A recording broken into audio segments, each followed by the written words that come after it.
Welcome to Soca Sunday, everybody. How you doing? Hope everyone's well. Reaper Alua 18.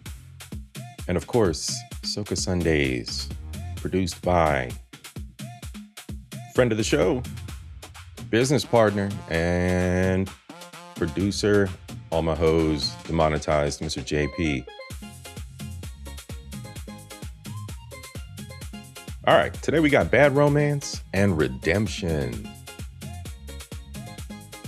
What in the world, ladies and gentlemen, what in the world did Kimberly do? What did Kimberly do in a story of redemption? From a crime-filled life to a turnaround. Let's go.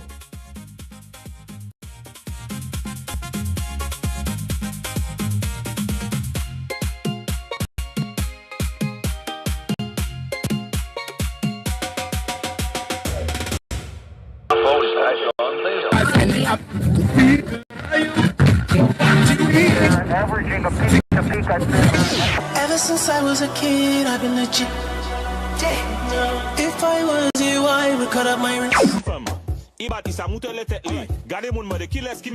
Like that girl, bounce it sexy. Give me some, girl, book it down. Tak. Atita, my do atita. Atita, my blip atita. Atita, bang my atita. Atita, clap, clap, clap. Chop in the line, chop in the line, chop in the line, chop in the line. Oh, it was the line hot. Mark before line hot, no watch out, but my first of all, but take the hot man to the hot. From Cheater's surveillance cameras, you are about to view actual true stories filmed live, documenting the pain of a spouse or lover caused by infidelity. This program is both dedicated to the faithful and presented to the false-hearted to encourage their renewal of temperance and virtue. Coming up on this episode... So you Kit are doing that. You doing that to me, girl? You come in here. Kit, look at me. So you have been doing that, boy. You Kit. You don't know what's happening. You are doing that, Kimberly. You are doing that. I want everybody to see. Everybody, so Kit.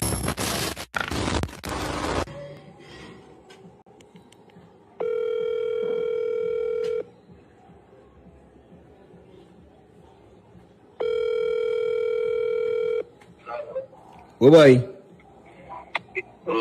Just call she back now, boy. Just call she and tell she a miss she that happy. Oh God, boy. You the fucking serenade in the neighborhood. Just tell she, baby, I'm missing you that. I hear you play a cappella there just now. Man, don't play a cappella unless it's serious. So just call she and tell she I miss you, baby.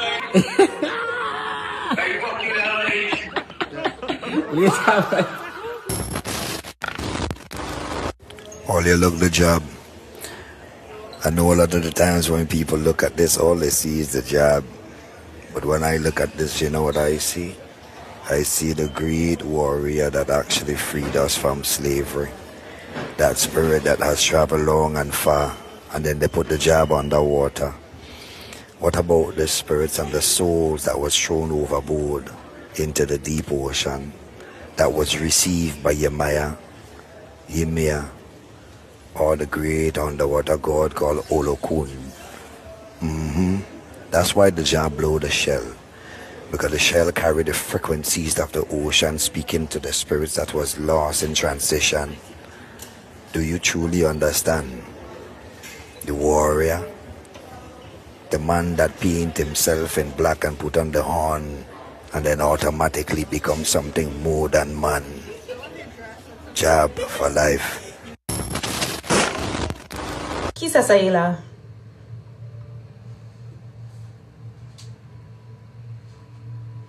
Chaînette. Chaînette. Oui, l'année l'autre pays, ça dit chaînette, kenette, kenep. Et ça là, qui ça y est? Bois pain. Bois pain. L'année l'autre pays, ça dit fouille à pain.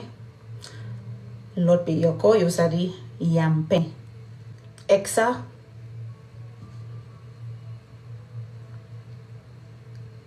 gombo. Gombo. Et ça, c'est qui ça? Bay blanc. C'est qui ça?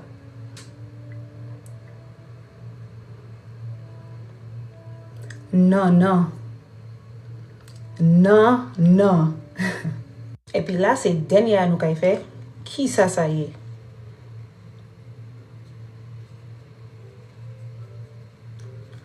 Zikak. Zikak. You can ask the flowers. I sit for hours, telling all the bluebirds, the bill and coo birds, pretty little baby, I'm so in love with you.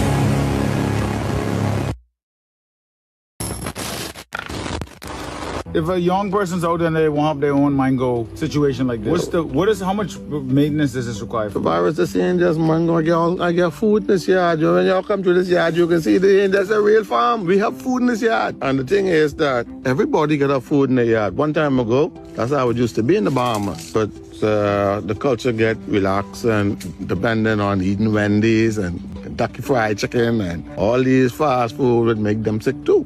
That's another thing. The average baby don't have access to this land, you know. The land is the key. When they in the U.S., they promised the slaves 40 acres and a mule. And they said, boy, this ain't gonna work. We get them that 40 acres, we gonna empower them. You understand me? And then they ain't gonna need us no more. We automatically make them rich. Once you have the land, you could eat off the land, you could live on the land. You understand me? And you don't need much. The land is the wealth. Gold is good, but gold is a store of value. You can't work gold, but the land, you could eat off the land, you could live on the land, and all the precious metal come from out of the land also. You understand me? Land is wealth, all right? A land is wealth.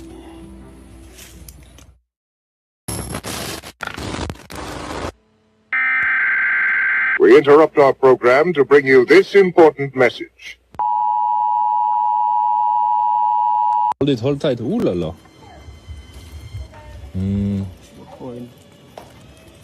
Be careful, huh? Hold tight. Ooh la la. Shit. You know what? Stay there. Don't go too far. You want to go in between? It might be unsafe, huh? I'll just have to fall back. Fall back. Don't fall front. I want to say in English.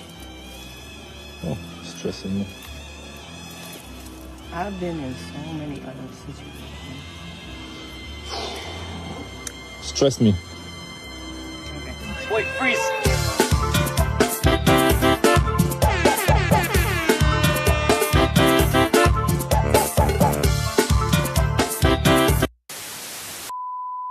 No love for me, just bring more around for me.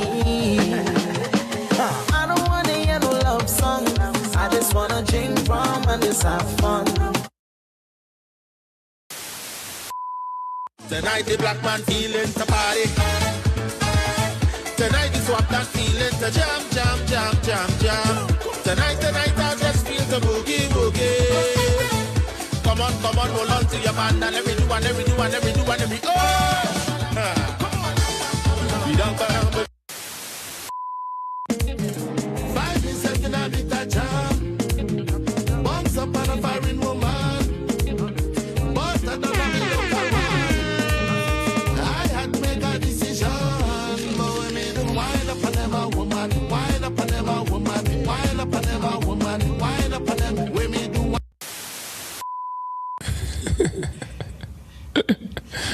Sensational.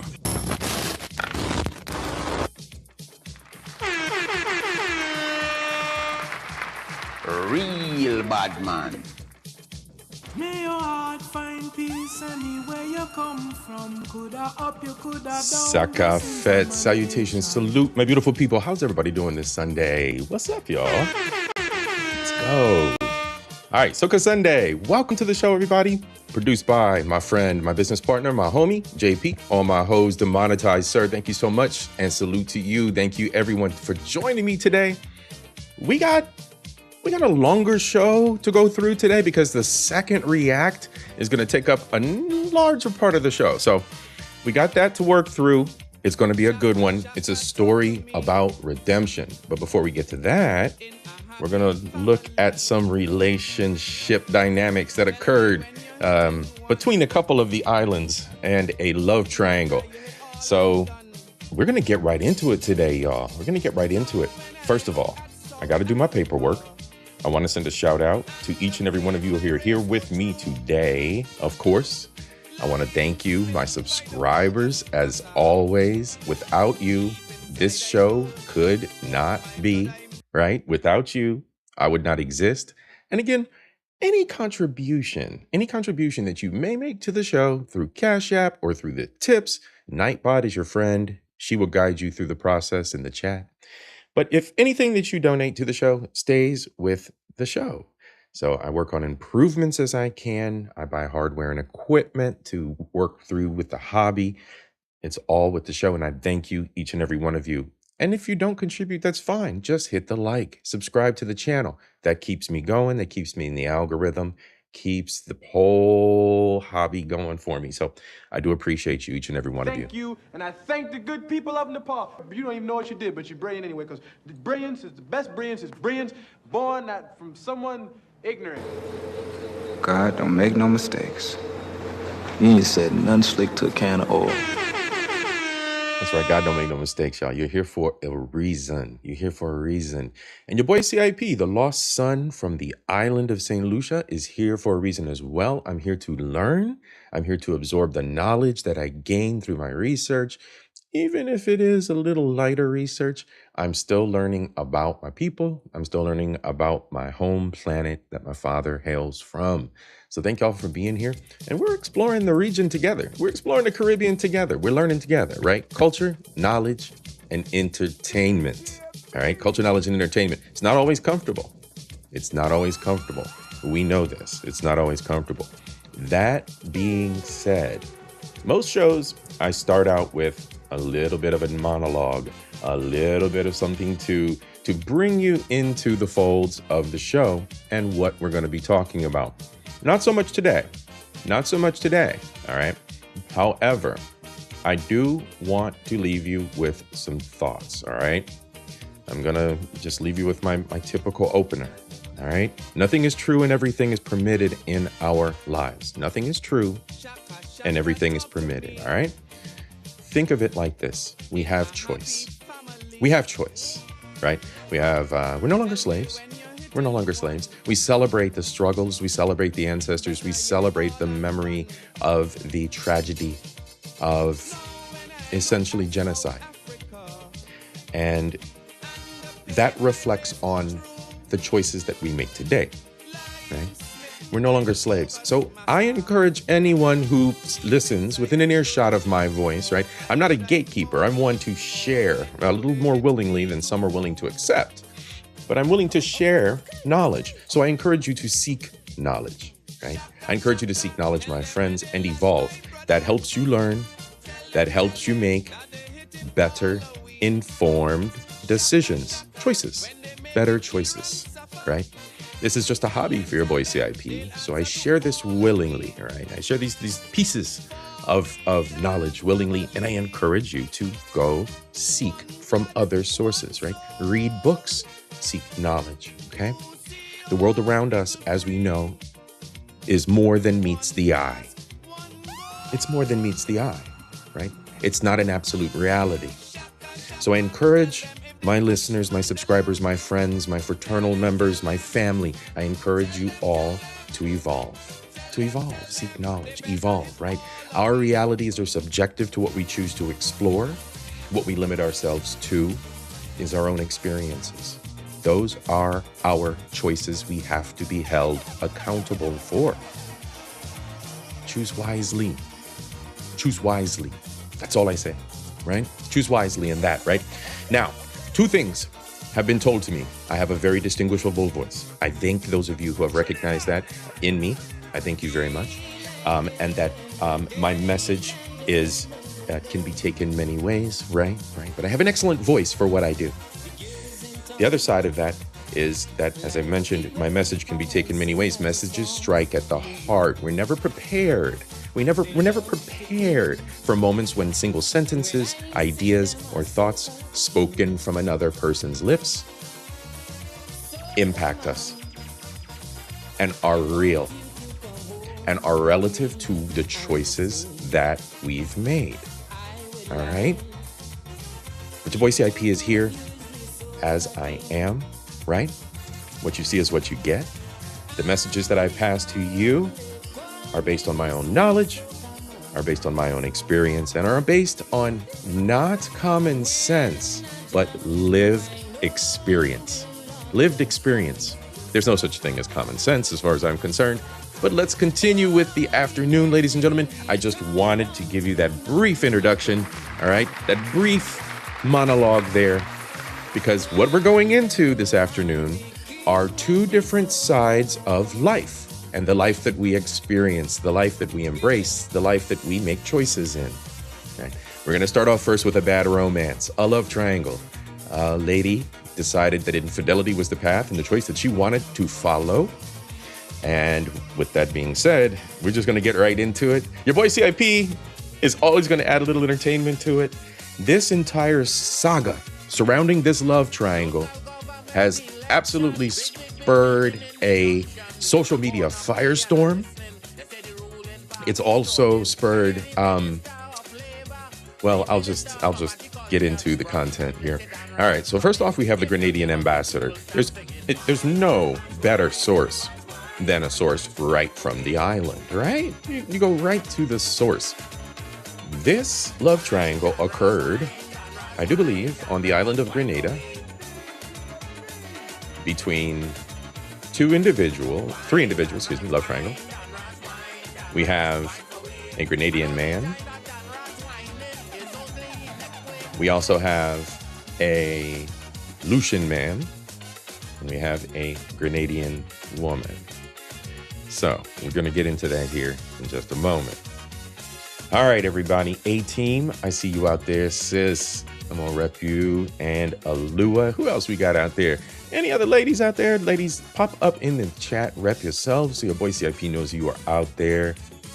I see y'all. And with that being said, Alua and A-Team, do me a favor. And if you hear this song, then go and bend your back. Go and bend your knees, baby, shake it to the max. Shake it to the max for me, ladies.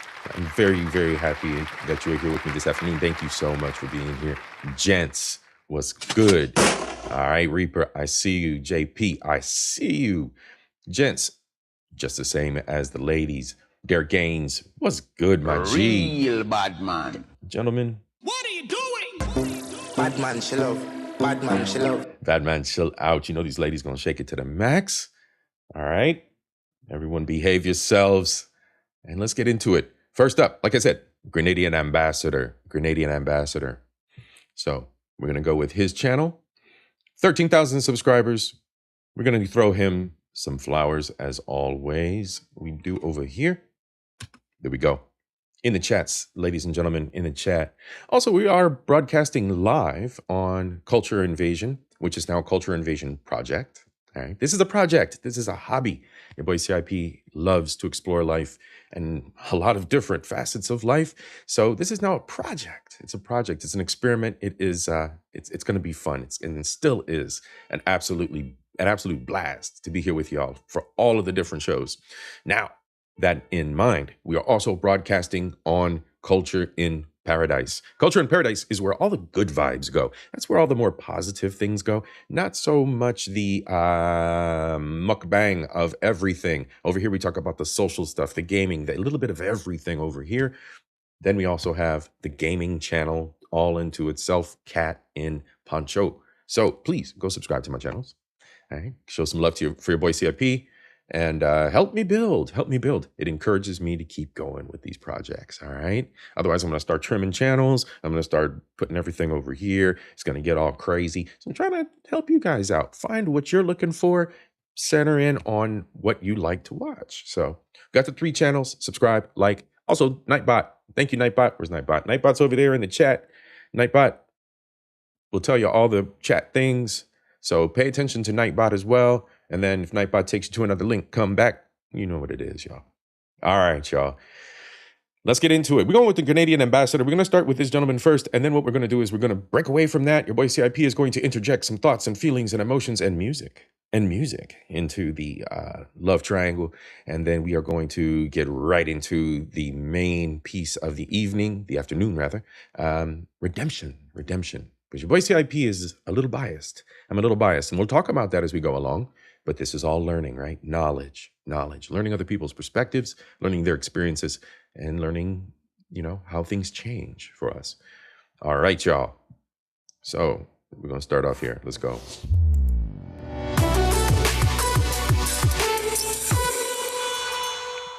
And again, fair use. Grenadian ambassador, you are now a friend of the show, my friend. It's your boy CIP from the diaspora. Let's get together sometime in the future and maybe do a show together. All right, let's go. All right, so welcome back, my beautiful people. Thank you all for joining. Well, guys, this week there is a viral video that is circulating. I must say, throughout the Caribbean region now, by now, all Caribbean people should be seeing this video circulating on the internet. Now, I am happy that it is circulating because it will make my job easier in explaining the reason why Grenada is facing so much of gender-based violence. We talk a lot about gender-based violence when it comes to females, but we do not ask the hard question: why men are doing the things that they are doing. And the discussion here is a little bit of a viewer discretion is advised, but it is something that is an elephant in the room, right? It's an elephant in the room. The entire dynamics between men and women are basically shotgun blasted across the social media space, and it has caused a lot of division, right? It's caused a lot of division because everyone's leading with feelings and no one's leading with facts or a way to solve. No one's offering solutions to these problems, right? Which 99.9% start in the home with the parents. But we're not here to talk about that necessarily today. We're not necessarily here to go down that path of the psychology of things. We're looking at this from the simple, high-level male-woman relationship dynamics, right? And as our friend here, Grenadian ambassador, spoke the gender-based violence. Gender-based violence is just violence, right? None of us are entitled to act any sort of way and not expect a repercussion. Men are not expected to act any sort of way amongst other men and pop fly and expect that you won't be checked, your back kicked in, and or your head stomped on the road. For women, while respected as the more fragile and delicate of the species, you are not entitled either to pop fly, speak sideways, and be disrespectful to other humans, right? There comes limits within our social construct, and the respect must be maintained. And then even more so when you're dedicated and bonded to a male or female, right? So with that being said, gender-based violence is a no-no. Over here on CIP, I've got problems with men who lay hands on women. I have problems with that, all right? That being said, no one is free from physical repercussion because we're all human. No one's exempt. No one is exempt. So keep your hands to yourself, first and foremost. Keep your hands to yourself.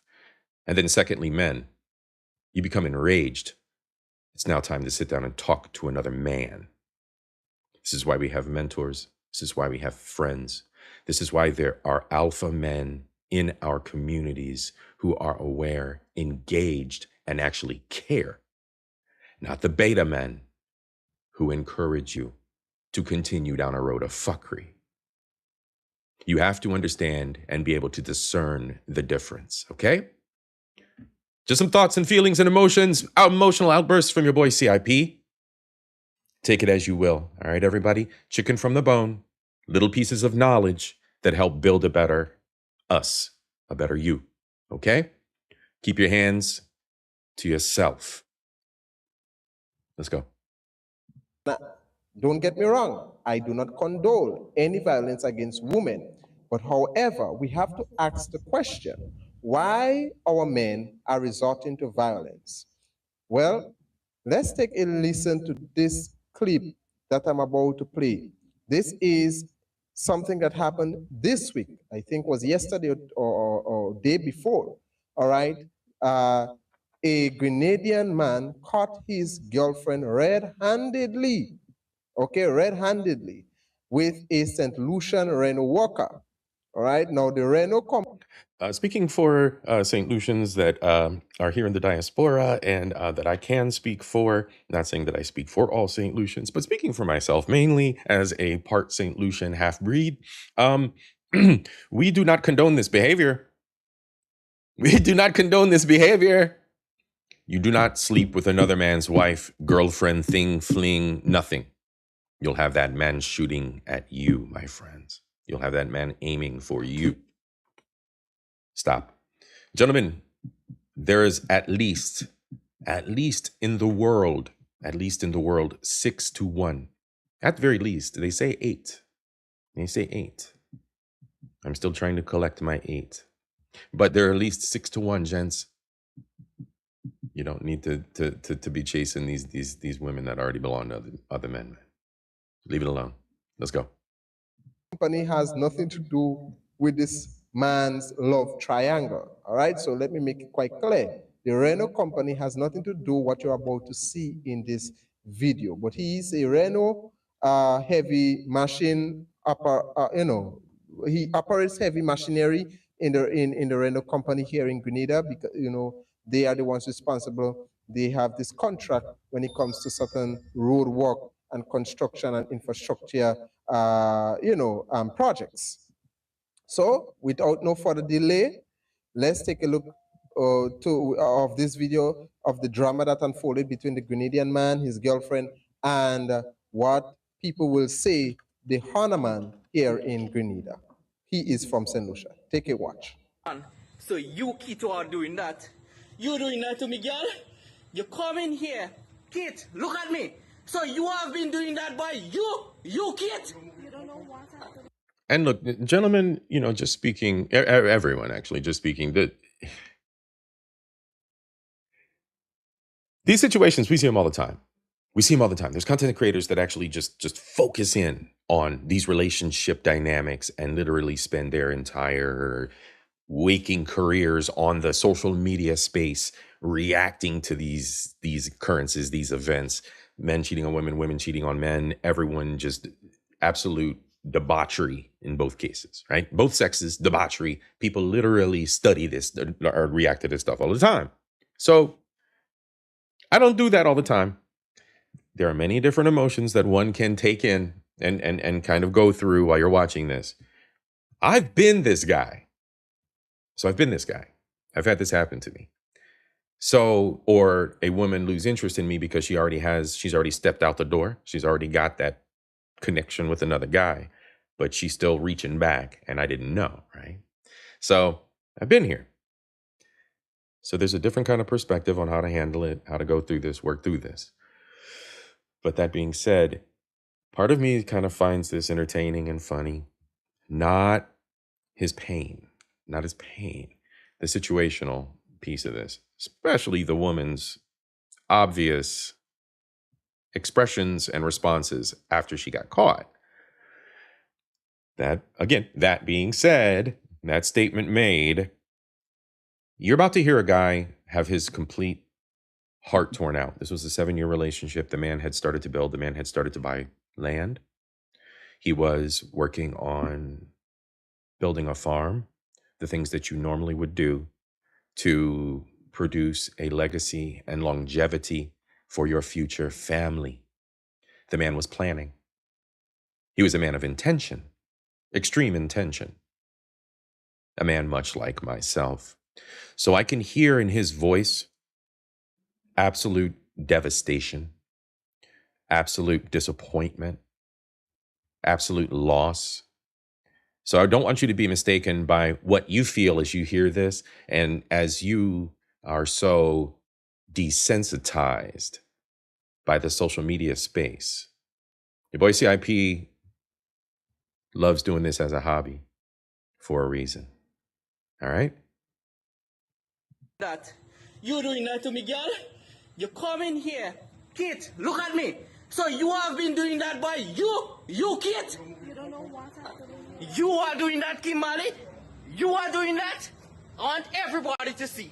Everybody. So Kit, Kimberly, Kit. That's why you doing, Kimberly. Come here and have sex with Kit. That's why you come here and do, girl. What? I'll make everybody. I know what's Kit. I know what's Kit. I tell man, Kit have a family in St. Lucia. You come here. 7 years of my life, I know something like that is going on. I know something like that. 7 years of my life. I wonder where I'm going. You're wicked. You're wicked. Now, it's not just 7 years of his life, but it gets worse, right? So he was already planning for a future and everything, but you're about to hear a whole lot worse. I know his accent is rather thick, but you'll pick up on it as we go along. You're wicked, Kimberly! You're wicked! Why do we kids? Both of all are drinking together! Both of all, you're gonna Kimberly, you're wicked! You're wicked to your heart, Kimberly! You're wicked! I'm posting it up on Facebook! I'm posting it up! I'm posting it up! You want to chop me up, kid? I know what's kids are doing that! I know what's kids are so always ask kids, where Kimberly? Make it up lie! You make it up like Kimberly! That way you're doing, Kimberly! You call me like, oh gosh, Kimberly, what? Kimberly, wicked girl! You're wicked! You're wicked, Kimberly! 7 years of my life, you broke me, Kimberly, you used all my money! I know something like that is happening, I know something! Ooh, man. You walked into Cheaters, the Caribbean edition, my G. Cheaters Caribbean edition. Bro's getting his heart ripped out, thrown on the ground, and stomped on by Kimberly. We about to learn about Kimberly, and we're about to watch it. You know, and I'll tell you what, ladies and gentlemen, Pooh Man has caused for a bit of a shift. So what we're gonna do is we're gonna shift things a little bit. We're gonna shift things a little bit here. Let's 1 second.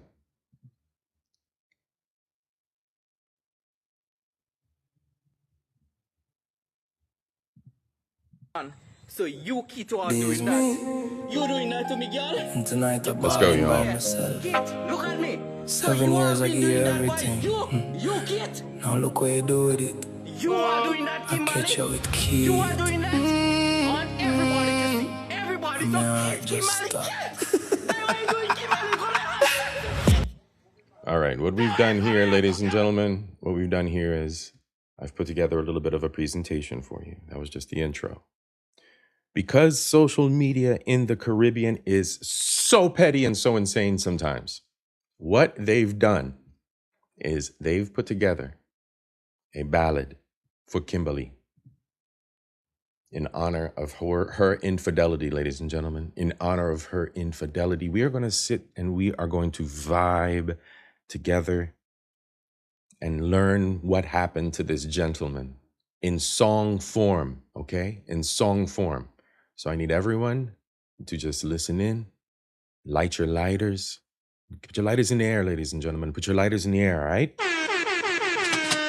This is a real moment, a real moment. This is me, and tonight I'm balling by myself. 7 years I give you everything. Now look what you do with it. I catch you with key. I may not just stop. So you keep on doing that. You doing Kimberly, that. Let's go, y'all. 7 years now, girl, and I didn't know. Lying to my face, holding me on. The whole time, Kimberly, you're that sexy kid.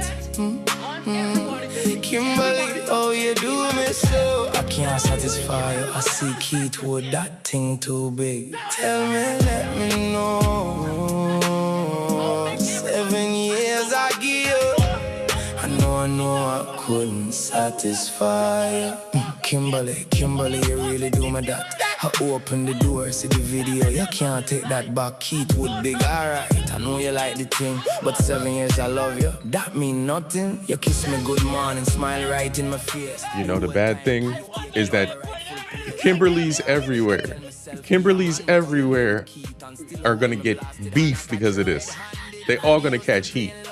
Balling on the floor, tears falling, oh God, oh no. Kimberly, oh, you do me so. 7 years, no girl, and I didn't know. You're lying to me face, holding me hand. The whole time, Kimberly, you're the sexy kid.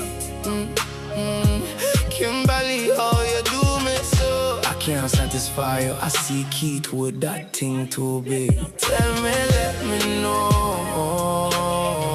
7 years I give you.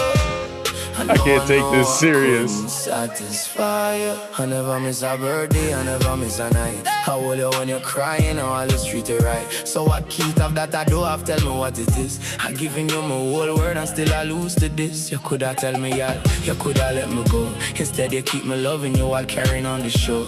Now I'm sitting here alone, the pain killing me. And I don't even know which part of 7 years was real to you or me. I see how you look at him. Oh, you calling him. Oh, you give him everything. While me heart take the blame. 7 years. I catch you. Sexy kid. 7 years, y'all. 7 years. Oh, you do me so. Kimberly. Kimberly. Why you do this, Kimberly?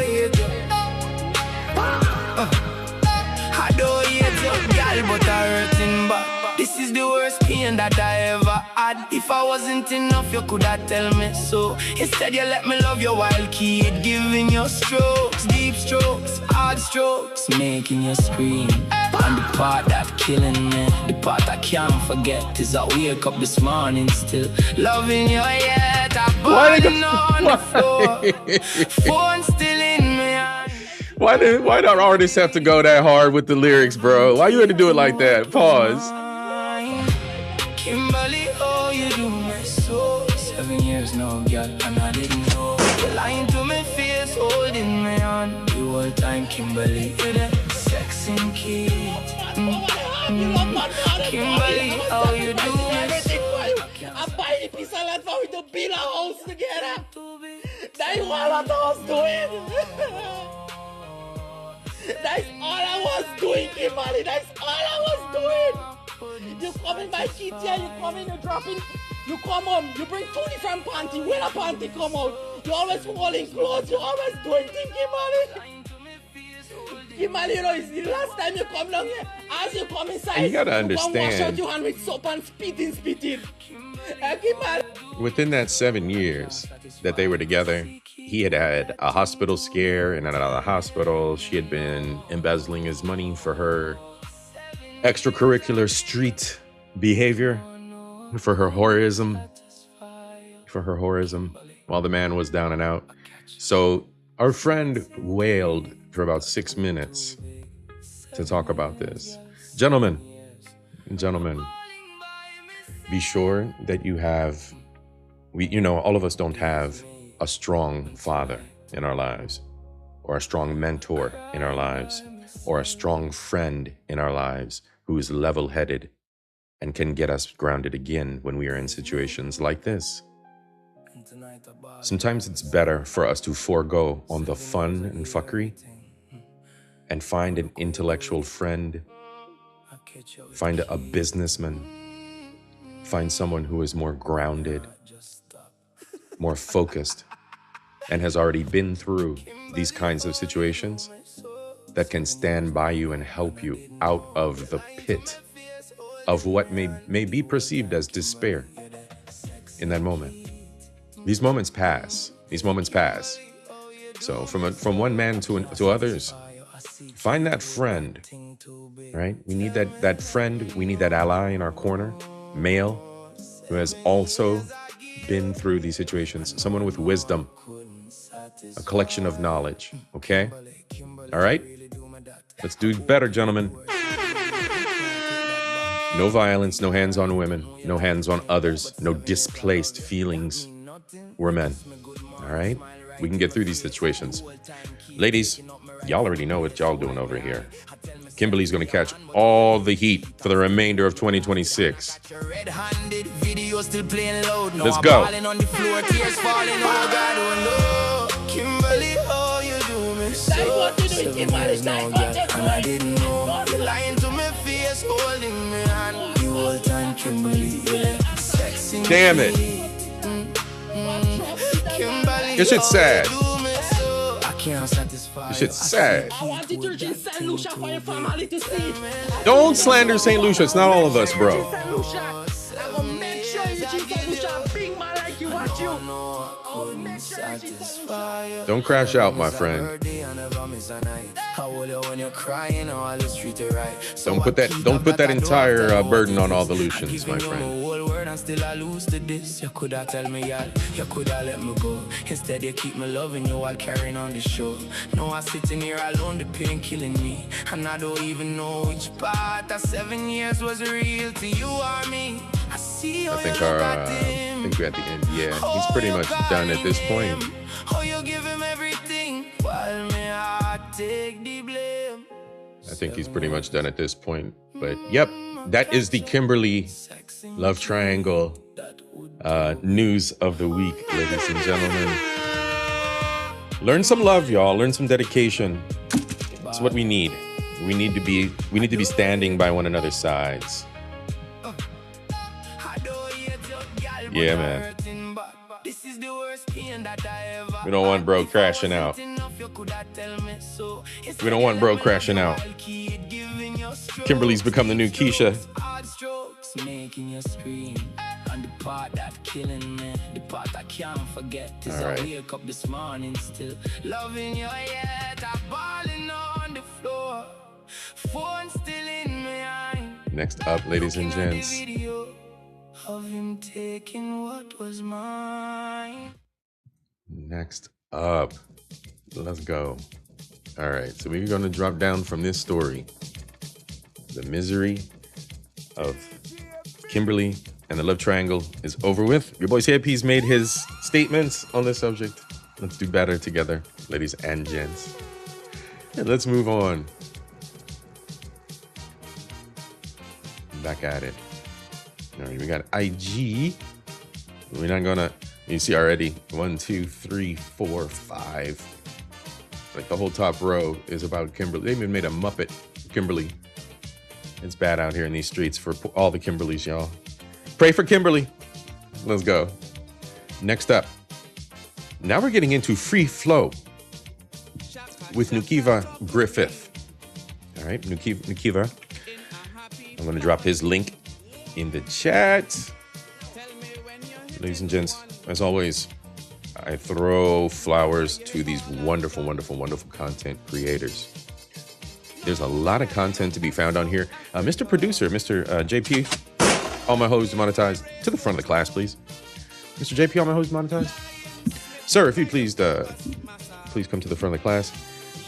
I have a special documentary here for you that we will most likely cover in the future.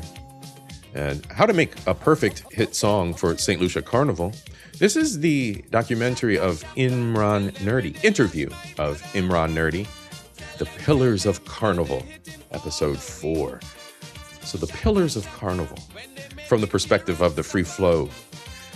And I'm going to say that, seeing as you've expressed an interest in Soca Sundays, especially in the music and entertainment sector, and Imran Nerdy, as you've called out, being one of your specific favorites, I may have to review this one day. Let's go. A little dialogue between me and the producer.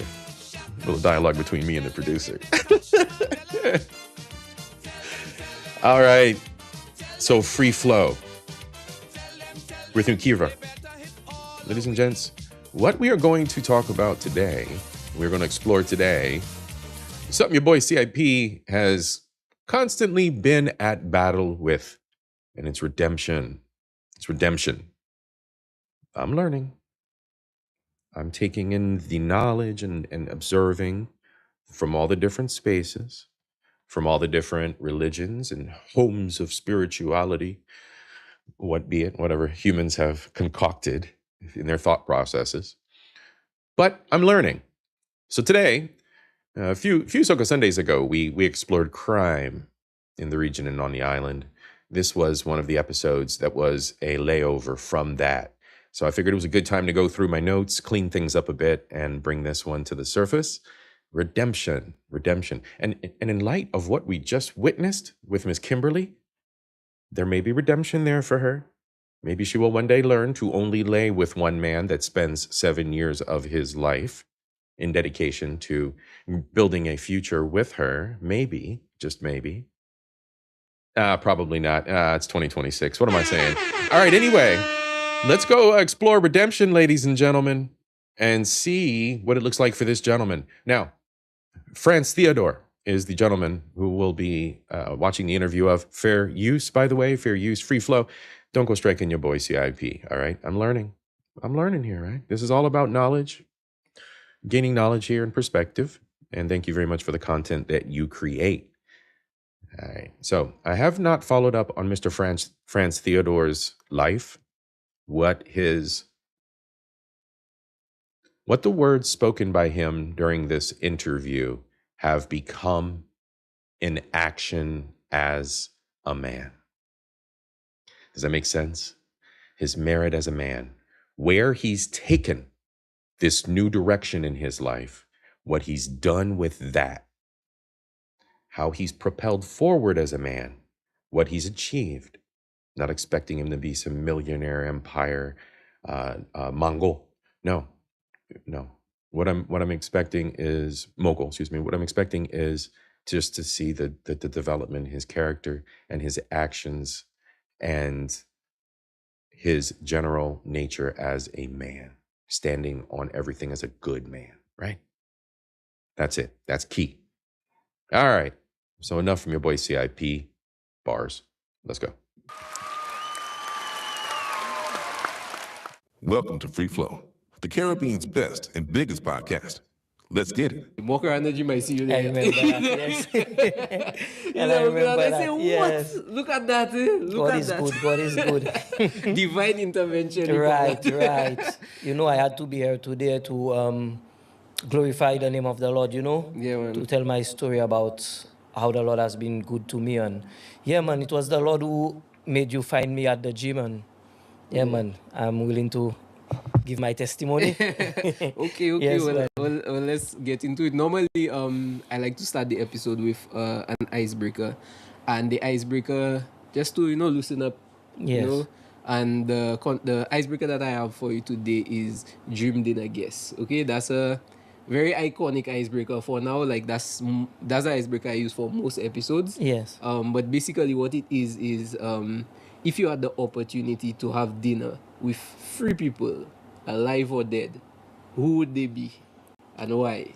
3 people, alive or dead. Yeah. Well, first and foremost, it would be Jesus Christ. That's for sure, I knew that. That's for sure. That would be the first. Yes, and I wouldn't mind having the Last Supper with him. Yes, and why? Because, Yes, why? Christ has been very good to me. And, the book of Romans, chapters 5 and verse 8, the Apostle Paul tells us, whilst we were yet sinners, Christ died for us.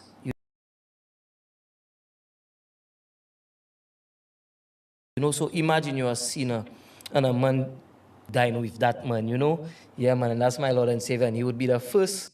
I'm not here going to debate religion, but I will debate that philosophy.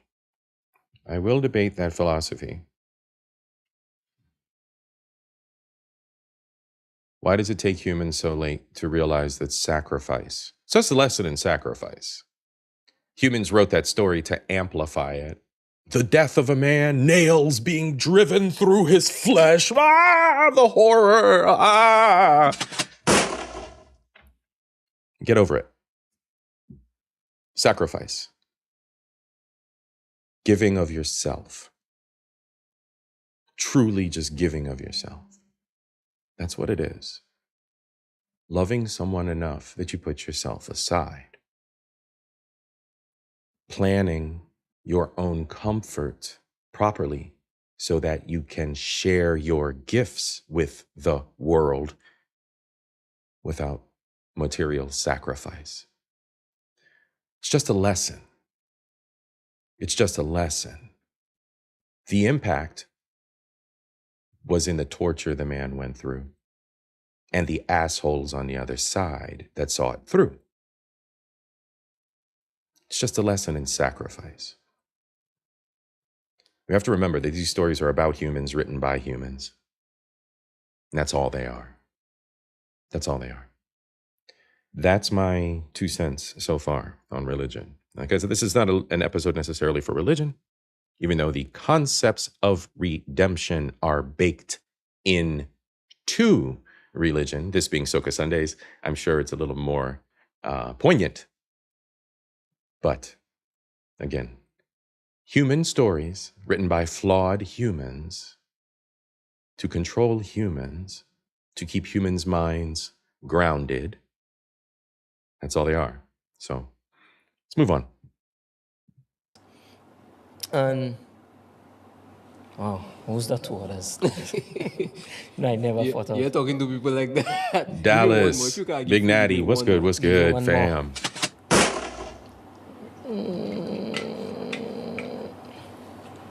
My cousin, eh? A cousin? Yeah. Tell me about your cousin. Yeah, Chris Fedor. His name is well, they used to call him Conker. Yeah, and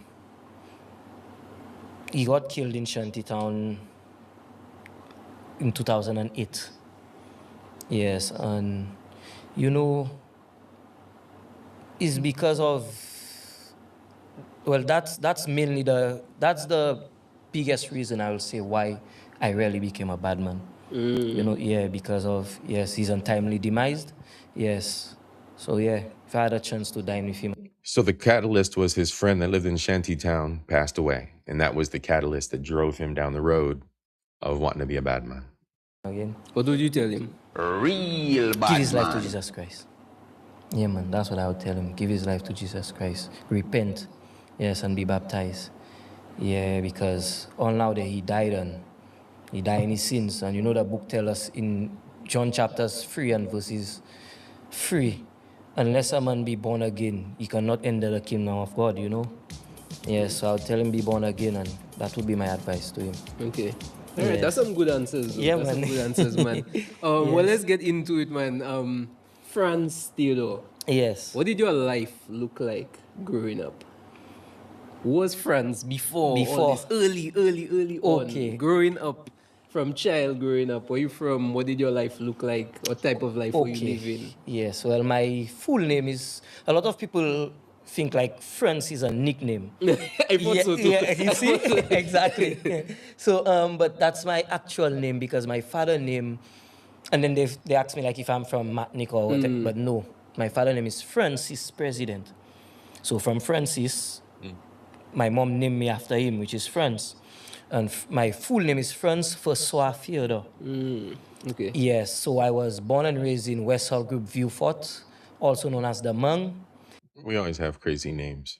It's kind of like a ghetto area, but despite the area being ghetto-ish, I was raised and brought up in a good home. You know, with both parents, both mother and father.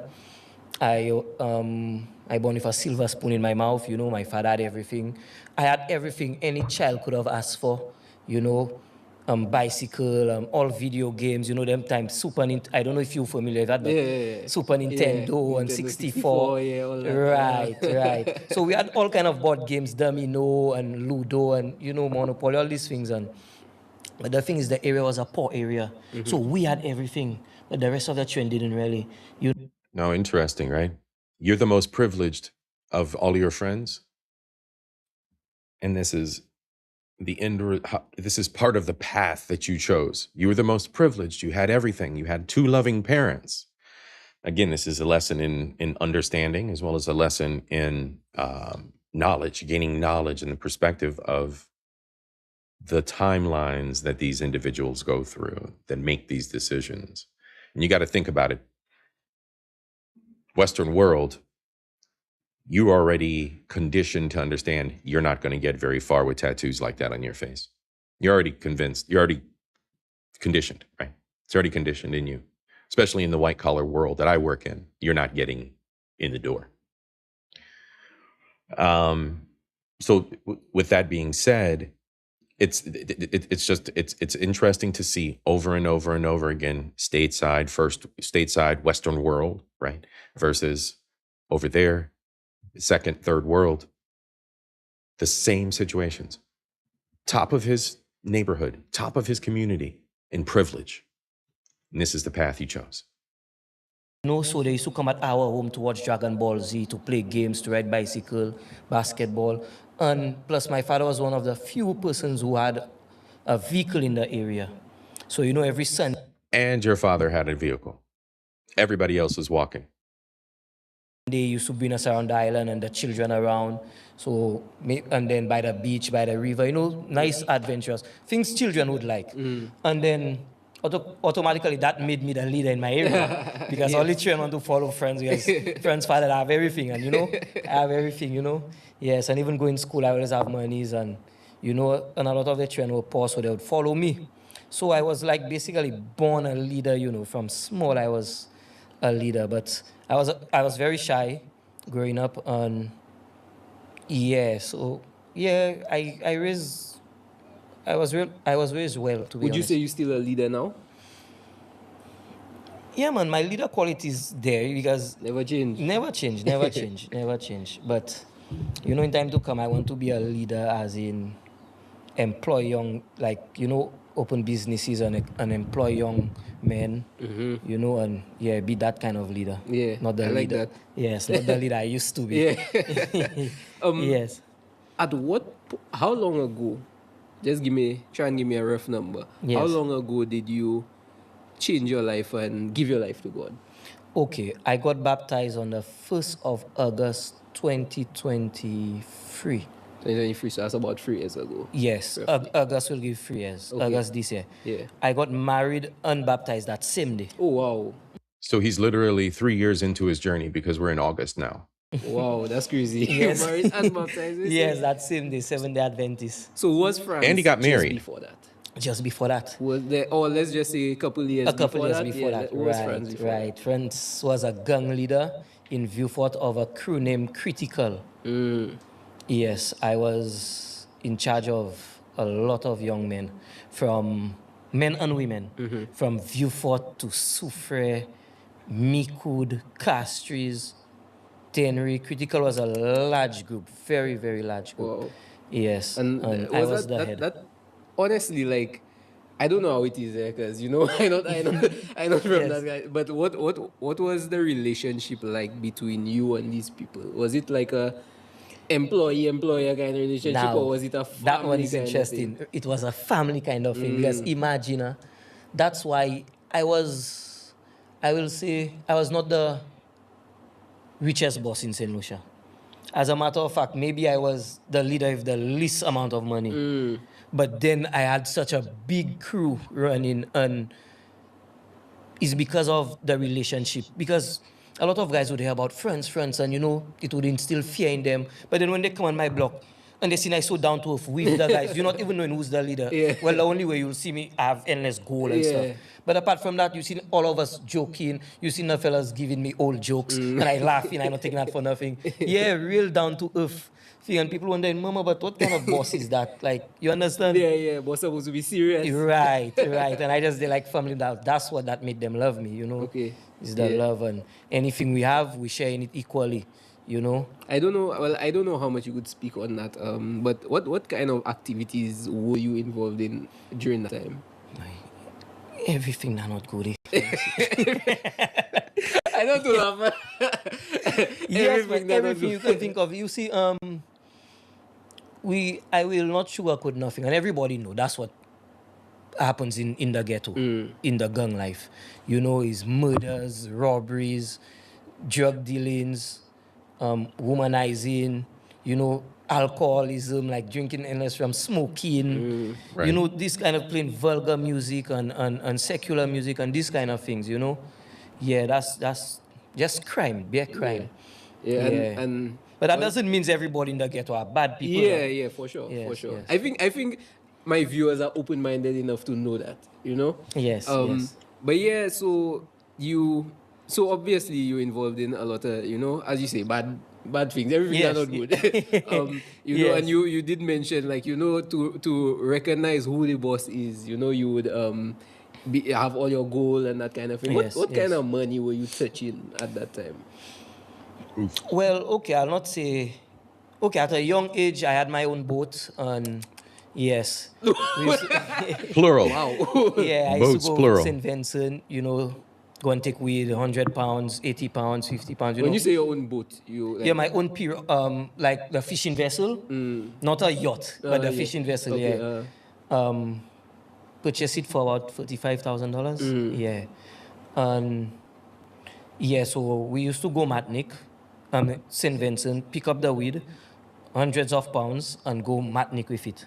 And then I That's used like to a- get in a house, and I used to have guys It's like $100,000 boat. go in and distribute it and sell it for me, you know, and bring back the monies, and then we used to come back down St. Lucia. So, you know, different time monies used to be making, you know, sometimes one trip you make a 40 grand, you know, here and there, sometimes a 20 grand, sometimes a 40, you know, different, it varies. Yeah. And then you'll split it. Yeah, well, I give them what coming for them. I pay all money equally, yeah? Like, you know, according to their work. Yeah, okay. Yeah, yes, fairly. yes. Yes. Okay. You know, so each and everybody will get what coming to them, and I will get what coming to me, you know? Yeah. Yeah. Okay. What did it take at that time to be a leader of these people? Because you can't be no pleb. You cannot be somebody that looks weak. Yes, You yes. know? Okay. Yes.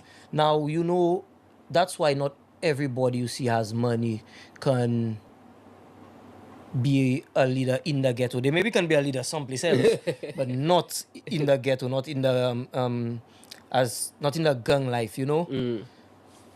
You have to be tough. You have to be like actually, if not doing things yourself, or at least used to do before you turn a boss. At least you were a bad boy before, and then you turn a boss, so they know, okay, you're a bad boy. You have to be tough. You have to be good for There are yourself. anyways you are. Even in the street, the same rules apply as it does in the business world. Merit. You're not going to have somebody just step up and say, I'm the boss, and not have any kind of rep, not have any kind of street rep.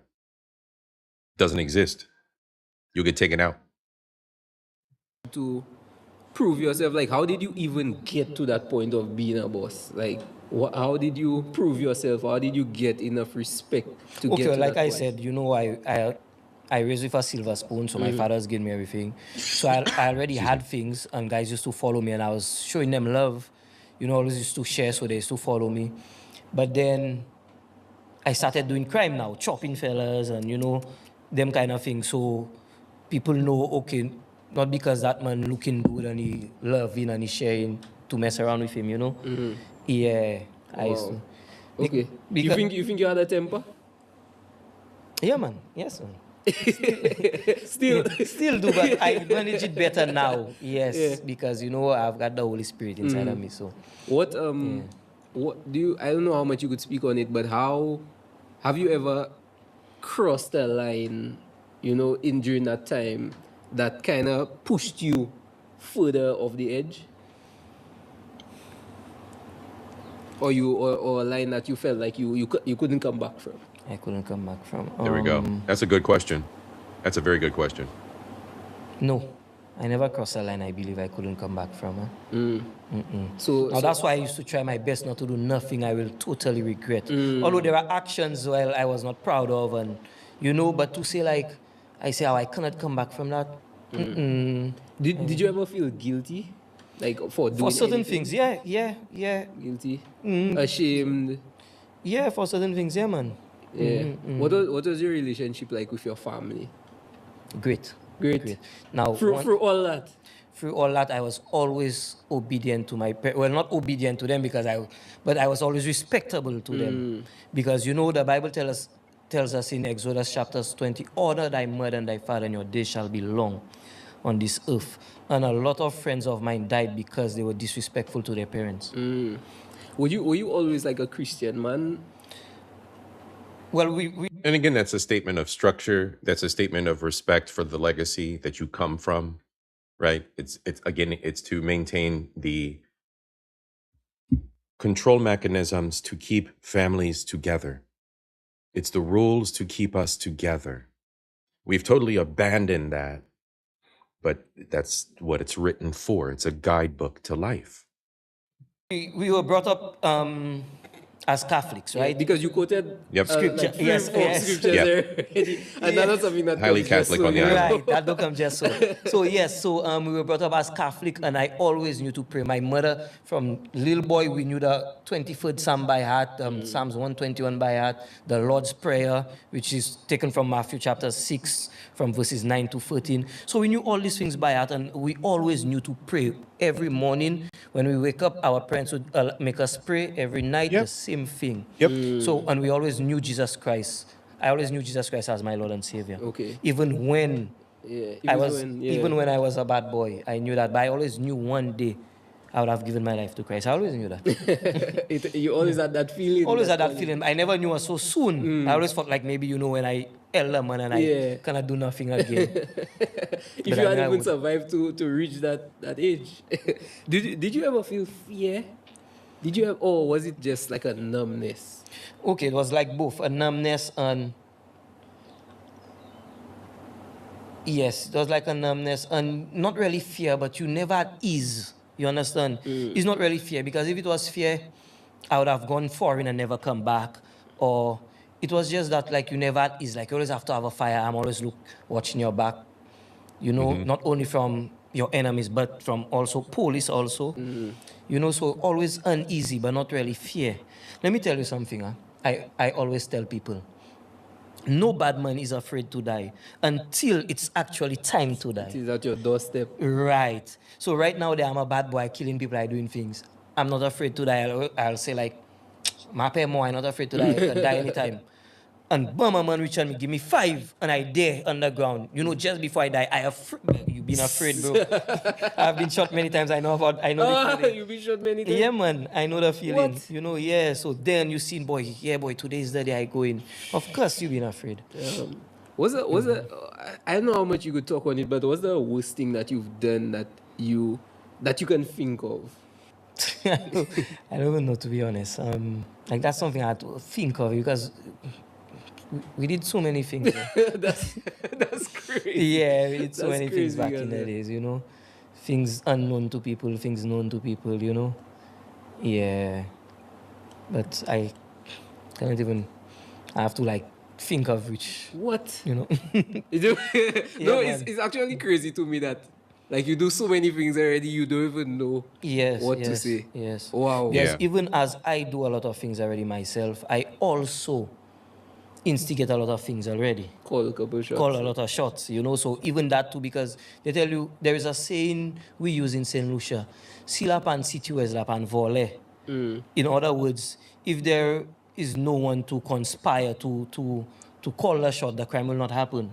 Right. And that's why they give you more time in prison for conspiracy than the person who actually does the crime. So, for example, I say you and kill somebody and you kill a person. You never had no problem with that person. Yes, it was you, President, but I'm also guilty for killing that person. Yeah. So, yeah. Okay. Makes sense. Do you think that in all what you've done, I know you spent some time in jail. I don't know how much time. How much time did you actually spend? Okay. Now, that's the thing about it. I've been to Borderless 6 different times. Oh, wow. But the thing about it is, I've never spent a long time there. 2 months, 3 months, 1 month.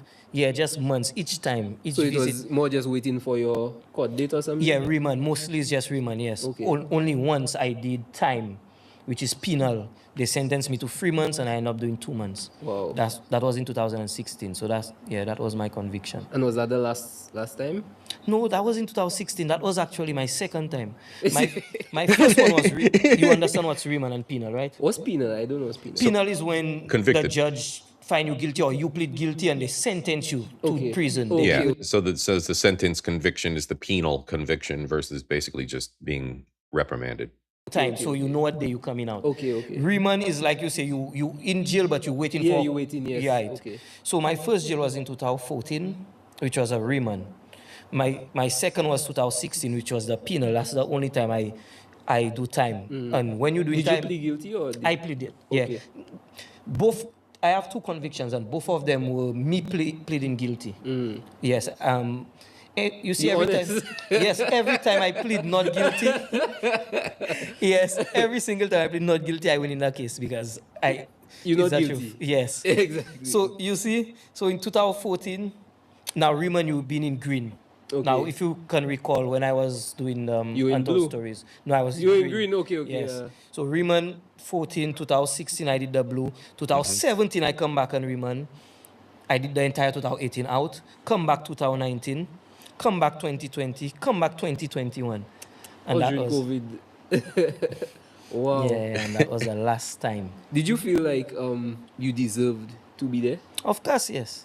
For all the time, even the times when Let me see. you lost your case or you won your Won case. my sorry. case. Let me see. Only the first time, 2014, a female ended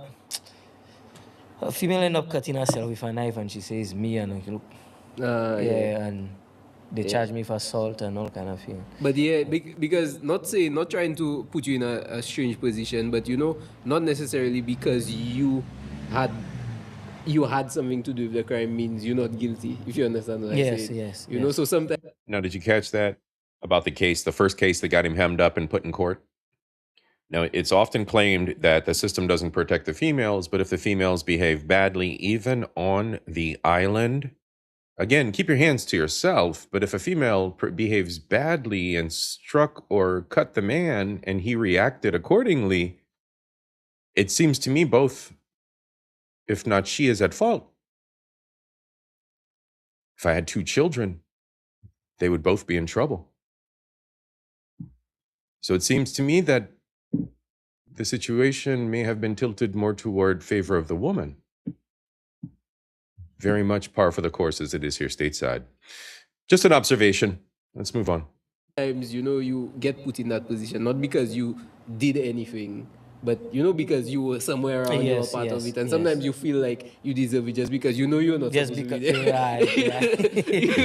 right. Yeah, man. And that's what I always say about when you live in that kind of life, there are some people who are actually innocent, and there are some that are not. For example, I know of some guys that in prison innocently, like they're for murder and they did not kill the person, right? Mm-hmm. But what's about all the people they have killed before and they never Yes. Yeah, so it's like a got karma arrested thing. for that. Right. So you're not truly innocent. Again, the but system is some upside actually down on the innocent. island like it is here you stateside. believe in karma? Yeah. You think in that life, that past life that you've lived, that at some point in your life, that some sort of karmic vengeance is going to come back for you? Or? Well, I have repented of my sins. So when I believe in karma, I believe like if you just continue doing bad, it will come back to you, because it's even written, and it's written in red. That's important. It's written in red in the Bible in Matthew chapter 26 and verse 52, where Christ told Peter, put his sword back in its place. Whoever... Alua, I apologize, sis. I'm going to have to look and see what Nightbot's problem is. Nightbot is not Nightbot. Oh, wait. Put the I in front of invasion. There you go. Let's see if that works. There you go. It working. Okay, Nightbot's botting. She's working. Good girl, Nightbot. Good girl. All right, let's go, y'all. Sorry for the interruption. I was making sure everything's working. Live by the sword will surely die by the sword. So I believe if you continue, after you know the truth, you continue doing what's bad, karma will come to you, And I think that's important after you know the truth. Right, that's important. Because if you're ignorant of it. If you're ignorant of it, then God will have, mercy. Because God don't punish us for what we do not know. God punishes us for what we know. Only the devil that takes advantage of what we do not know. Yes. Because remember, he doesn't play fair, so... Yeah. I disagree with that statement, because we know in most cases we're given, there's misguided individuals that come from misguided individuals and becomes generational curse, as they say. It's basically just they're stupid and they pass stupidity on to their children. But seeing as it seemed there was more structure there, It seems like it was choice more so than leaning on God's protection of the ignorant. We have to also understand that God protects the meek. And in our communities, obviously the individuals with deformities and other conditions that they are born with should be provided those concessions. But I have an argument with otherwise able-minded and bodied individuals unless you are a madman. And that's all you are. All right, I'm not going to split hairs here with individuals on this discussion. This is silliness. What we know. You know, only the devil that takes advantage of what we do not know. Yes. Because remember, he... And see, there is no remember he, like he's some nebulous thing that controls us.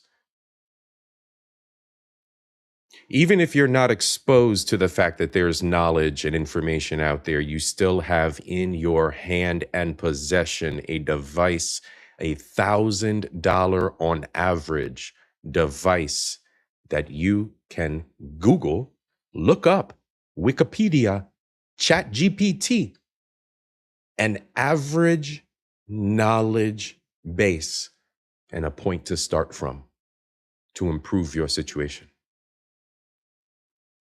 If you're not aware of that, but you are so consumed by social media that you understand how likes and subscriptions work, you fucked yourself. Or you are a tard. You have some kind of mental retardation. And it should be looked at. Again, the spiritual guides that we have, the books of holy knowledge that we have, were written by humans who already fucked up, who already made mistakes, who already were abominations in their behaviors. So even beyond these $1,000 devices, I have two $1,000 devices. So even beyond these $1,000 devices, we have our book of holy scripture. Each religion. So this ignorance claim of God will protect and the demon is the one, to hell with that. It's 2026. We as humans are not evolving and embracing ways to evolve. Again, your boy C.I.P. preaches this at the beginning of every show. Seek knowledge and evolve. People choose to stay stupid. People choose to make egregious mistakes and sacrifice children in the process. They choose to make these mistakes and then hide behind Holy Scripture as a shield with no accountability behind it. That's not cool. He doesn't play fair, so... Yeah, that's why he's the devil. Yeah. Have you had any sort of... Do you feel like... I think that's an interesting question. Do you feel that you were a tool or a vessel of the devil at that point in your life? Yeah, man. I was worshiping the devil. Now people think worshiping... What? Yeah, no, but people think worshiping the devil is like going and do rituals or going and like pray to the devil. Once you're doing the devil bidding, you worshiping the devil. Okay. You of the devil. You of your father, the devil. Yeah. So you were not physically, like consciously worshiping. No.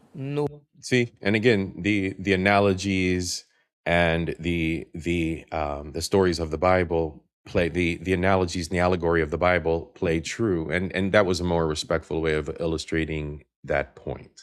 If you are a believer in the holy scriptures of the Christian God, the devil is the Baphomet, the devil is your enemy. The good, the bad. He's your enemy. The Republicans, the Democrats. Okay? So he's your enemy. So you're going to place the allegory of your bad choices, your bad choices, on the shoulders of Ghost Daddy's enemy, the ghost demon. But because of the actions. The actions I was doing. Okay. Yes. There you because go. you say that like Your you actions. know you were rituals, you had your big circle. If it had reached to that, then I would have become a millionaire. Yeah, because majority of them leaders you see in there, bro, don't mind these fellas. These fellas lose their soul, man. These fellas sell. Yeah, man. Let me tell you something, bro. You do not make it at the top of the drug business without going and see the devil. Really? Believe me when I tell you that. I believe the that. devil is in charge of that. The devil is in charge of that. I believe that. You can sell your little drugs and hold yourself to a certain standard, but you will not be the top man. So whoever you see at the top, just know. Right. 9 times out of 10, these women out here that date these guys that they think are these big ballers are just mid-tier D-boys. They're just mid-tier. They're not top dog. They're not. This shit is hilarious. This shit is hilarious. Back in my day, the average little mid-tier nobody was making around like $60,000 to $80,000. Doing nothing. The devil's work. They there. They there, believe me. And then I would, that's why praise Jah I always read in my Bible, even while I was a sinner, because in Mark chapters 8 and verse 36 said, what would it gain a man to profit the world and lose his soul? Or what can you give in exchange for your soul? You understand, brother? There's nothing, huh? There's Nothing. Yeah. So when you see when people talk about fear, that's what I fear most, like to go and like invoke the devil, ask him for things, and then I cannot come back. You know? Are you in a trap? In a trap, yeah. So, wow. What did that life, or what would you say that life gave you that made you feel like you had to stay in it for all those years? Was it like respect? Was it money? Was it power? Most of all, respect and power. Yeah, man. Even up to a day like today, I'm a Christian and people still respect me and people, you know, because the average man, somebody might, for a little thing, somebody might disrespect them, but when they see, like, if it's me, they will let it pass, you understand? Like sometimes a little traffic violation and fellas will start cursing, and when they say, hey, Papa, you're not there, sorry about that. You understand? So the respect is good. Yeah. Everybody likes to be respected. So the respect, the power, you know, the fast life too. You can make a money fast, you know, whether it be you sell a key of cocaine there or 2 plaque of hash or upon a creepy or a robbery, the money was just coming fast, like fast life. And a lot of the females out there, you know, females like these things, you know. And you know, don't say it so, but right, yeah, that's what it is. That's what it is. And women, us men, we like females, so, and females like these things, so yeah. Well, that's materialistic. That's crazy. Females like drug dealers? What? That's crazy. I would never, ever in my life ever think that females like the bad boys. That would be a horrible future for those females. Wow. Amazing. Not like we haven't heard this before. Females, we all know that. Yeah, you know? material. But 90% of females are materials. well, we love our 10% that you know right, that yes, love us for us. yes, our 10% we love them. Because that's the one you marry, right? That's exactly who I got married to. All right. My perfect. wife, yeah, she's It's interesting you say that statement, Dallas, and I'm trying to avoid going down this path too much this episode because we're looking at the redemption angle of this. But I'll tell you what, the church has lost credibility. The church protects child predators and pedophiles. I'm going to let that sink in. Matter of fact, I'm going to let that sink in, and we're going to go to an intermission.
God don't make no mistakes. You don't even know what you did, but You ain't said nothing slick to a can of oil. Brilliance born not from someone ignorant. Why are the drops playing? But we're back. And yes, as I said before, I went to the intermission there. The church is at fault 100%. Church has lost all credibility as far as I'm concerned over here on Culture Invasion Project. And that is a longer show, a much, much, much, much longer show for another day. But absolutely. Absolutely. There was a comment I saw made on the social media spaces. I do believe it was the IG. And someone was commenting about the Caribbean and the fact that we need to explore and examine the atrocities to children across the region. And I think what no better people than the politicians, preachers, and parents, the only roles of power, absolute power, and are showing to be absolute failures across the globe. People are pieces of shit, and you know who you are. Politicians, preachers, and parents. Look for that in a future episode. Let's go. Part of an elite group, she's part of the 10%, of females that will actually love you for who you are and not what you can do for them. No, let me tell you, any female that can marry you after their life and knowing your past life and still be able to love you and marry you, that's one you have to hold on to tight. Hold on to tight. And she was even there, even before I got married to her. She was there with me whilst everybody went to kill me and things hot, and she was taking a risk with me. Wow. So yeah, man. So you see in future, if people see I give that woman a house or a Raptor vehicle, they have nothing to say. Yeah. You check, she earned that, she deserved that, man, you know. What's the biggest lie people believe about that lifestyle? That everybody in the ghetto not good. That's the biggest lie. That's not true. That's not true. That's why you have to hear some people's story. Some people not there by choice, you know. I was there by choice. I didn't have to be there. You know, I went to school. I went to good school. I like I tell you, I raised in a good home. My father was giving me everything. He said it. He said it. He said it. He said it. He said it. He was there by choice. Your boy C.I.P. said it. He said it himself from the horse's mouth. We have to listen. We have to listen to the words that are being spoken. This isn't just entertainment for entertainment. Say, oh, yeah, he a motherfucking thug. Oh, shit, C.I.P. talk about some motherfucking thugs today. No. No. All right? Listen to what he's saying. So I chose to be there, but there are others that do not have a choice, and you cannot just judge them. And if they could have gotten away out, they would. One more thing, I'm gonna let him cook. But as an example, how many thugs do you know from the motherfucking suburbs? I know your mother. Your mother's a fucking nurse. Your mother's works in the fucking government office. Your mother works for the fucking Board of Education. You were raised right. You had two parents in the home. I know your people. Yeah, my chick, 1, 2, 1, 2. All right, bro. All right, bro. That's the life you want. Trust me, it's more difficult to come out than people think. Yeah. When you say come out, you mean come out of the ghetto? Come out of the ghetto and the ghetto, the lifestyle, everything. You know, and people don't even know because, boy, life is spiritual, and you see these ghettos have a grasp on people. Now, there are certain things I will say, then people will find like, what am I talking about? But life is spiritual for you, my bro. There is just these demonic forces that you see in the ghetto. If you're not strong spiritually, you're not coming out of this trap. You're not breaking these curses, you know? It's just people that don't give a fuck. People don't give a fuck. People don't give a fuck in the trailer park in America. People don't give a fuck in the ghetto in America. People don't give a fuck it's the individuals, and you're taught not to give a fuck. Ghettos are ghettos for a reason. The governments and cities keep those areas ghettos for a reason. Because you know where the stupid fucks are. The ones that don't give a fuck. You say, how is that true? How is that true? Because there's plenty of stories of individuals that move away from their families and their toxic environments and seek better. Black people have been migrating since the beginning of time, if not forced by the hand of the white man, by their own hand and exploration, curiosity, and trauma. What are we doing? Seek, explore, move away. It is that simple. It is that simple. Once you see something better, latch onto it and escape. Yeah, and believe me, you're a religious man. I'm not religious, but spiritual. Okay, I'm a well, praying man, you know. Right. Well, you should know about these things. Yeah, like the for sure. spiritual. For Yes, sure. all You these see it things everywhere. exist. You see it Demons and everywhere. all these things exist, bro. Yeah. I'm telling you, and I'm telling you, a lot of these people at the top, bro, people looking up to and worshiping, don't even know. Boy, Right. I'm telling you, it's don't actually even know. insane, you know.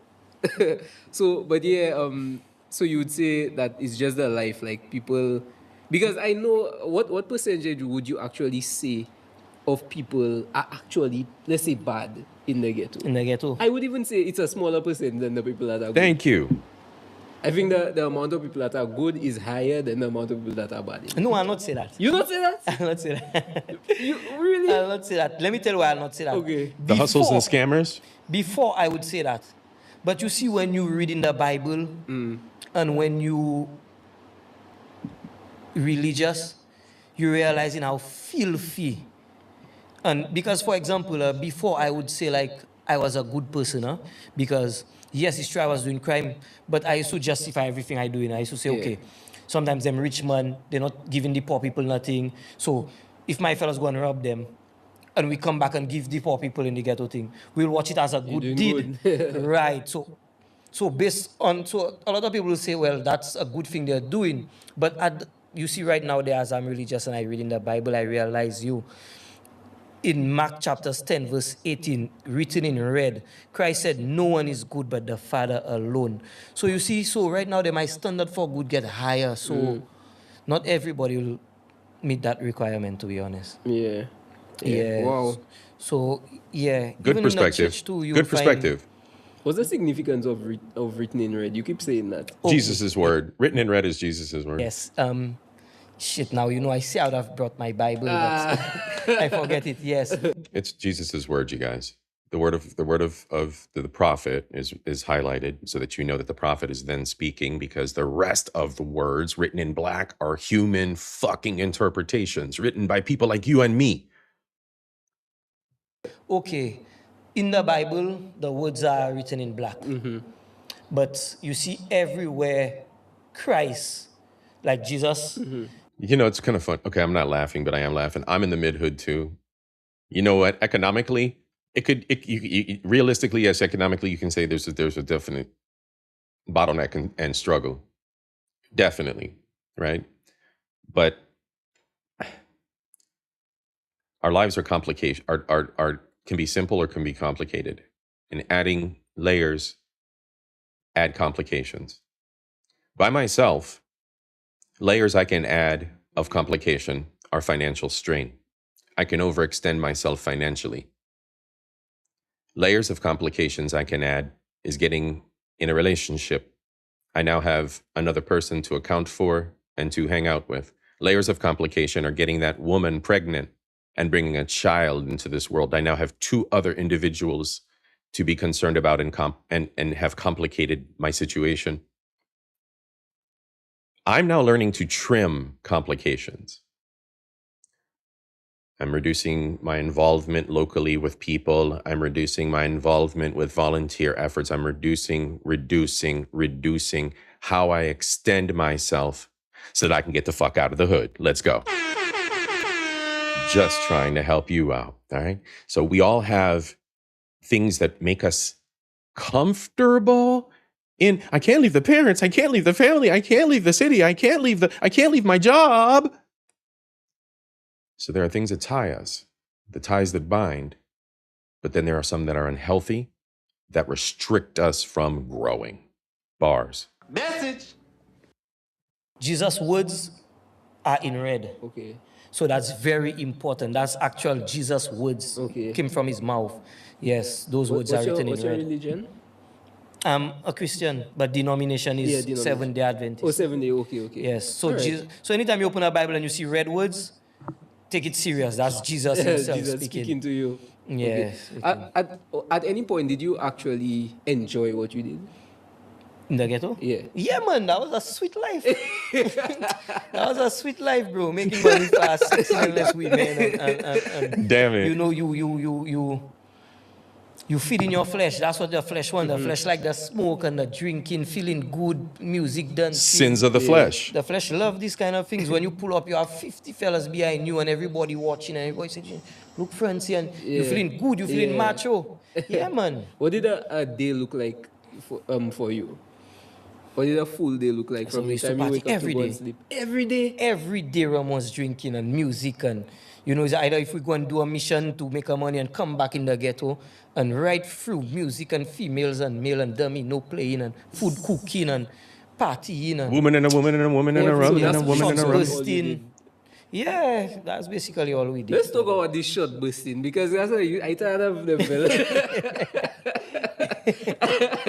I tired of these fellas because that from somewhere that's not a ghetto youth like me, alright? Yes. When you just hearing shots knocking around your house, that having you afraid. That having you, and all the time, that's just guys just messing for no around. reason. Not like it's a war that's going on or something. Just messing around. Just messing around. When you have rum in your system, and you know you like to hear that noise and boy, I tell you, demon possessed. That's crazy, man. Who did your actions hurt? Well, apart from the victims, well, my mom, my dad, they didn't like that. Both your parents alive? Yeah, both of them. Both of them. Yes. To God be the glory for that. Yes. Even when all this madness was happening in Vieux-Fort, where people were killing children, parents, relatives. Now remember, you guys, when he said up in Vieux-Fort, we're about halfway through the show, by the way. So I thank you very much for being here. 30 minutes in. It is an hour long. I told you guys this is going to be an in-depth review of this, right? So if you'll remember the episodes that I did about crime on the island, the bloodiest year, that was up in Vieux-Fort. Women, children, grannies, everybody was victim. So he's recapping that. I'm going to take it back just a little bit. Well, apart from the victims, well, my mom, my dad, they didn't like that. Both your parents alive? Yeah, both of them. Both of them. Yes. Hit the like and subscribe, you guys. Glory for that. Yes. Even when all this madness was happening in Vieux-Fort, where people were killing children, parents, relatives, no harm came to my mom and my dad, you know. Okay. Yes. Your mom, your dad, they ever spoke to you and told you, like, you know, I had conversations with you about so many that? times. They didn't like what I was doing, to be honest, you know. Yeah. They didn't like what I was doing. Right now, my parents are proud of me, you know. Yeah, and that's good. How does that feel? Boy, that's the best feeling ever. Boy. I want to make my father proud so much. Jah alone knows it. Yeah, well, I take the right steps so far, but I want him to see like I become the man I was supposed to be, the man he wanted me to be. I am not yet there, but that's what I want to. That's my goal.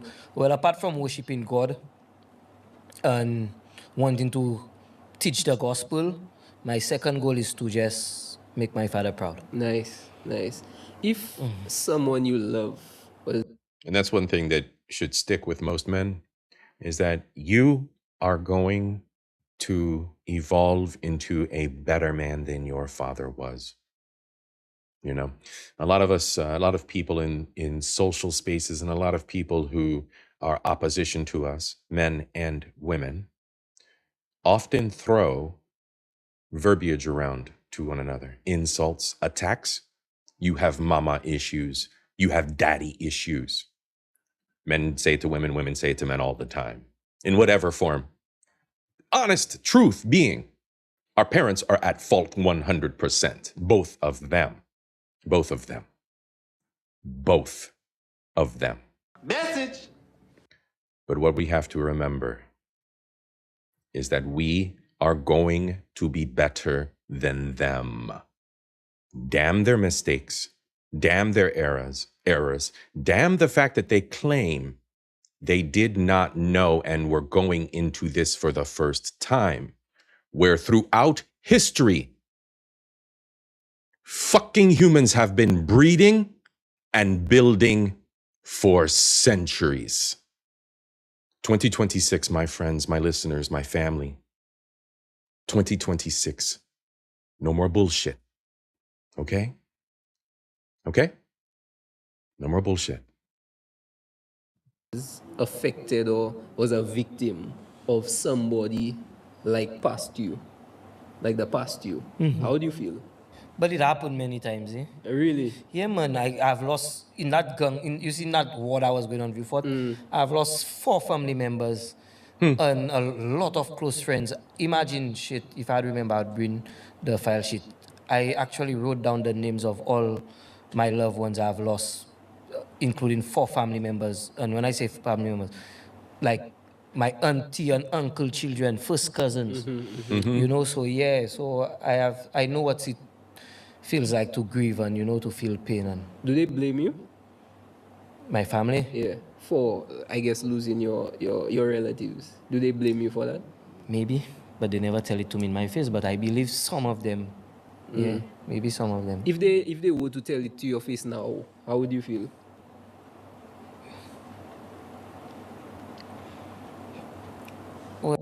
This is a good question. This is a very, very good question because this is a key part of redemption. It's a key part of redemption. It's a key part of accountability to face where you made a mistake. We're looking at a criminal in this case, right? The man killed people. He poisoned people with drugs. He participated in the downfall of other individuals because of their addictions. Those individuals who may have been addicted may have caused crime against other individuals in order to feed those addictions, crimes against their families, crimes against children, right? Now, we as the individuals on the other side of this, not the drug dealing criminal, but we as the other individuals that have our own vices, our own problems, we have to face the accountability. We have to swallow back. Look at the man's eyes. The man's eyes turned red immediately as soon as the man asked him that question. Stress. Stress. Accountability is absolute stress because you have to think through your mistake and how your selfishness, your narcissism and selfishness, that you were the only fuck that mattered in the world at that moment, impacted the others that were innocent. Think about it. Again, there's a lot to think about here. Well, I will not get upset at them. I would understand that's their opinion, but then I would explain to them they cannot blame me, you know? Because you see, majority of the guys that got killed down in Vieux-Fort on my side was as a result of their hard head, you know, as a result of them not listening to me. And that's why they died, you know? Because my brothers was listening to me. All my brothers still alive. my actually blood brothers, you know? So, you know, most times people tend to blame everybody but themselves. And when in reality, they're the ones to be blamed, you know? But, yeah, but you know already, that's the hardest thing to do, huh? To get upset at yourself or blame yourself for something. You're looking for everybody else to blame. You have to be very real with yourself. Very real, and very God. And there it is again. You have to be humble. You have to understand that you are the one who made the choice. Gentlemen, you got her pregnant because you were the one wielding the dick. Gentlemen, you were the one that ended someone's life because you were the one that wielded the weapon. Gentlemen, you were the one that traumatized someone because you were the one who wielded the fist. Man to man, right? Okay? Fearing too. But would you have a certain amount of grace with them? Like if for example, because it's trauma, eh? Yes. It's trauma, like you lose a child, you know, you lose a family. Of course, I'll be member. understandable. Of course, yes. And they're just looking for something to hit, something to blame. Yeah. I'll not dig nothing, to be honest. I'm a Christian. I can understand people grieve. Yeah. When people grieving, you know. So I will not say I'll hit them or fight with them for that. Or nah, man. I understand. You know. You think people deserve second chances? Of course, everybody deserves a second chance. Huh? What about food for 5th, 6th, 7th chances? What about that? Let me tell you something, my brother. It's not what I think. It's what the Bible says. What Christ says. Christ says you can forgive a man 70 times 7. So You understand? So, if Christ, God in human form, can say that, who am I to say no? You cannot give a man 3, 4, 5, 6, 7, 8 chances. You know? Yeah, man. What about like? I want. Okay. Without being too much of a cynical individual, there are two sides to every story within the Bible, as well as the lessons that surround that. I'm not going to give you 70 different chances if my life is threatened. We all know about war in the Bible. We all know about wrath in the Bible. And when family is decimated by the actions of an enemy, I am not giving you 70 different times to be forgiven. Not at all. We can debate this however you want for that show. All right? Message. 6, 7, 8, 9 chances. That will be very hypocrite of me to, not want to give. Because, in Matthew chapter 6 and verse 14, Christ tells No. It's more hypocritical of you to ignore all facets of existence and threat as well as forgiveness. You have to understand all facets of that. You have to. There's no forgiveness for some actions, my friend. Matter of fact, there's wrath as response for some actions. Just saying. And it's due. It is due process per the Bible, my friend. For him to forgive you, you have to forgive your brother first. Yeah. So Are there people on the other side that hurt family members of yours that have you forgiven them? Of course, I've forgiven all of them. Have you spoken to them? Have you ever come across paths with anybody? Yeah, it's control. It's control. The Bible's meant to control. So depending on who your teacher is, depending on your interpretation, it steers you. It's a steering mechanism. It is wind in your sails that pushes your boat through the water, right? That's what the Bible is. It's the blinders around you as the guide to, is this right or is that wrong? Is this right? Is that wrong? That's what our books, our holy books are. That's all they are. Written by humans in whatever language and dialect and religious doctrine it wants to be. The humans have taken that, bastardized that, and used that as power plays, right? Other than being the simple wind in our sails to guide us spiritually to be good humans, we have bastardized it, and you pull a little section out here and you pull a little section out there, and you put what you want as feelings inside of it, because you want to stick your sexual organs on someone else's in some way, shape, or form. You manipulate the words of the Bible to, you understand what I'm saying here? It's absolute manipulation. Yeah, right now my Exactly. the guys I used to be enemy with, most of them we speak now. Really? Wow. Not all, but some, yeah. And I've forgiven everybody, but I cannot say they have forgiven me, because I am the change man, not them. Yeah. Yes. What about because there's this the phrase, I'll forgive but I'll not forget. Do you think that that's relevant to what you're saying about forgiveness? Because yes, you can forgive, but you are the change man. They're not the change. They're not the change person. So you cannot necessarily kind of forget, because you still have to move smart. Of course, yeah. Now that's why the Lord give us wisdom, Yeah, discernment and all that. Discernment, the spirit of discernment, And I'm to give you a scripture concerning that. I think it's. How about your own thought? Proverbs chapters 1 and verse 42 says, How about your fools own die thought? because they refuse to follow wisdom. Because God give us wisdom. And come on, even if I change, that don't mean I will just walk inside of enemy territory at 12 in the evening, you understand? 12 in the night, and say, well, okay, I'm a change man, so I forgive everybody, so everybody forgive me. No, man. Would you though? Thank you. Walk into it? I don't know where is you cannot put the Lord to a test. In Luke chapters 4, Christ said that himself, written in red. Thou shalt not test the Lord thy God. If you end up in enemy territory by mistake, and the enemy spot you, God will protect you. He might not be able to kill you. But if you just willingly go and believe like, I'm protected by God, that's not wisdom. You test in God, you will die.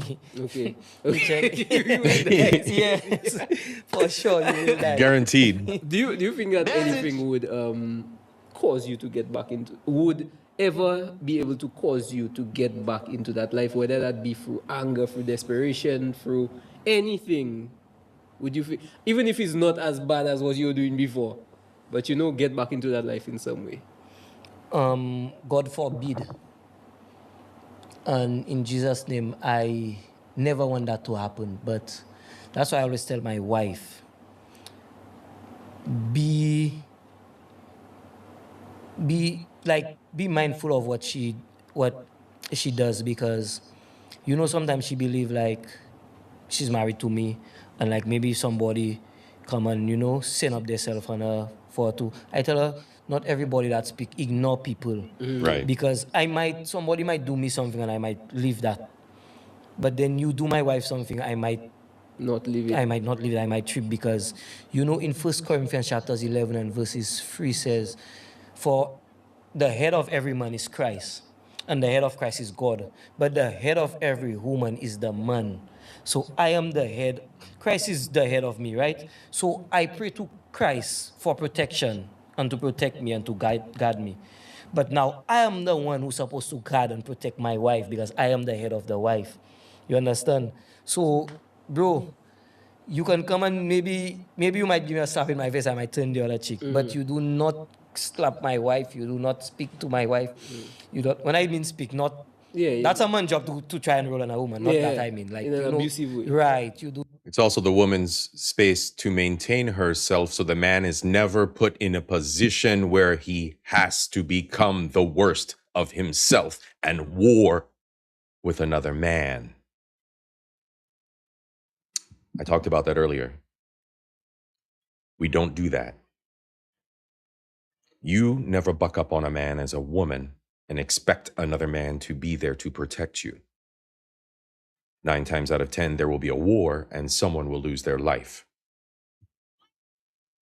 Be more intelligent about how you engage yourself as a woman so that you are protected. Every situation's not the same. And no, everyone is not going to keep their hands off of you in a violent manner. That is why you have to be smart and discern with wisdom when it is prudent to not be in a situation as a woman, including, but not limited to, running your fucking mouth. Sometimes it's time to shut up, ladies, and protect your man. Protect your family. Shut the fuck up. Okay? Okay. Do not come near my wife, my brother. Yeah. I might, God forbid it. Yeah. You don't, I feel you though, and I feel like that's a sentiment of most men that see themselves as protectors. Yes, You're not going to violate in that way and expect a man to just be, So that's completely understandable. Yeah, man. Yeah, man. Okay. There are boundaries. Yeah, there are boundaries. Yes. But that's a question I forgot to ask earlier, so I'm still going to ask. No problem. Do you remember the exact point where you got into the life? Like, what was your first? Oh, my first. Thing? Okay, I'll say my first act. Yeah, that end up like. Where my first act was, I was in Form 5, Mikud Secondary. A friend of myself and my friend Mikael. Mm-hmm. We end up. And he had a name, so Mikael. Yes. But his nickname was Blux. Okay. But yeah, we broke a guy's leg, and then his mom took us to court, and that's where it started. Kind of snowball into. Yes. My principal did not allow me to graduate that year because of that. Yeah, but I still wrote my CXCs, but no graduation. Yes, wow. And then we went court, and we went mediation. There is something called wajma. We pay him off, and we just finish with that. Okay. Like that, yeah. All right. We spoke earlier briefly about when you gave your life to Christ. Yes. Let's talk about the exact moment that your life changed. What was the catalyst for that change? What sparked that change for you? Why did you just suddenly decide? Because it seems a bit sudden to me. But why did you suddenly decide to finish with that and give your life to Christ? There was a friend of mine. Every Saturday we used to go by coastline, drink, not just by coastline, but also in the town of Beaufort, drink, and check girls. Both of us, good looking young men. Yeah. So, and then after years, I came across him on Facebook and I messaged him. And the way you are speaking, I find that you are speaking different. So I tell him, like, what happened? Why he sounding so? And he told me he gave his life to Jesus Christ. And I said, that's interesting. Because I wanted a way out because things... You see, Beaufort... He wanted a way out. Again, there's always an exit. You have to reduce the complications. Our lives are built around complications. We complicate ourselves. We are our worst enemies. We destroy ourselves and blame others. All of us, in some way, shape, or form. All of us. Acknowledge it, own it, fix it. Everything had just started falling apart for me in Beaufort. So I left Beaufort and I came up north and I wanted a way out. How were they falling apart? All my friends was dying and money was not making and everything was just going wrong, man. Everything. Police was just harassing me, harassing us. Everything was just going wrong, brother. Wrong. And then Again, when you live in the hood, when you live in the ghetto, when you live in the trailer park, there's a circle around it. Okay, your neighborhood has a boundary. Most gang members know that their neighborhoods have boundaries. Bloods over here, Crips over here, Vice Lords over here. Right? Wrong or right? You never merge with one another. Guess what? Guess what, my friends? Guess what, subscribers? The police know that too. The police's boss knows that too. They report to the government. They know that too.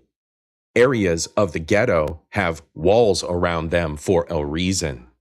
Because you are rats in a cage. This man is talking about how to escape that cage.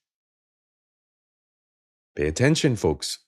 Message. I was tired of that, so I just left Beaufort. But just before I left, a close friend I said, that's interesting. Because I wanted a way out because things... You see, Beaufort, everything had just started falling apart for me in Beaufort. So I left Beaufort and I came up north and I wanted a way out. How were they falling apart? All my friends was dying and money was not making and everything was just going wrong, man. Everything. Oh, the police always fucking with me. The police always fucking with me. Motherfucker, do you live in one of those regions of high crime? Do you live in the ghetto, the trailer park, the hood? They know that's where the crime is. Everything. Police was just harassing me, harassing us. Everything was just going wrong, brother. Wrong. And then I was tired of that, so I just left Beaufort. Dallas. But just before I left, a close friend of mine Dallas died. live in the gated hood. Wow. I couldn't take again, a guy named Fat Boy. And I said, you see that? I'll just leave Beaufort. When I left, yes, and I spoke to him. I said, wow, I tell him I said to myself, like, you see, I want to be like that, And then he told me he will send his pastor number for me so I can talk to him. Because, when you're going through a lot of these things, you just want prayers, you just want all help you can get, Yeah. But before he sent the number, but I did not check the pastor. Then I got with another pastor from America that was messaging me on Facebook, and he was telling me, start reading the Bible. And I tell him, I just read Psalms and this kind of thing. He said, no, actually read the Bible for read the Bible. What it entails. And, so I tell him where to start. He tell me start with the book of Luke. If I read one chapter a day, within a month, I will have read the entire book of Luke, which is 28 chapters. And a month I have 41 days. So I did. When I finish, I check him. He tell me, do it with the book of John, because there are 4 Gospels, Matthew, Mark, Luke, and John. And and he made me read the entire The Adventures of the Disciples. After I read that, I say, yes, now I'm ready. I go and check the next pastor. My previous friend gave me the number, and we used to talk for hours on the phone. You and the friend or you and the pastor? Me and the pastor. Okay. And then I realized, I want to do it. I need it. Wow. I want to change. It felt like a calling to you. It felt like a calling. Yeah. Was it immediate or was it a messy situation where? No, we've been talking, and then.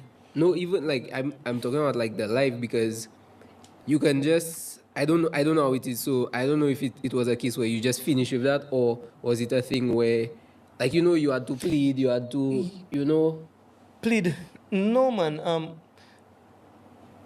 I just give my life to, and I leave everything in the hands of the Lord. So everybody saw I got baptized on.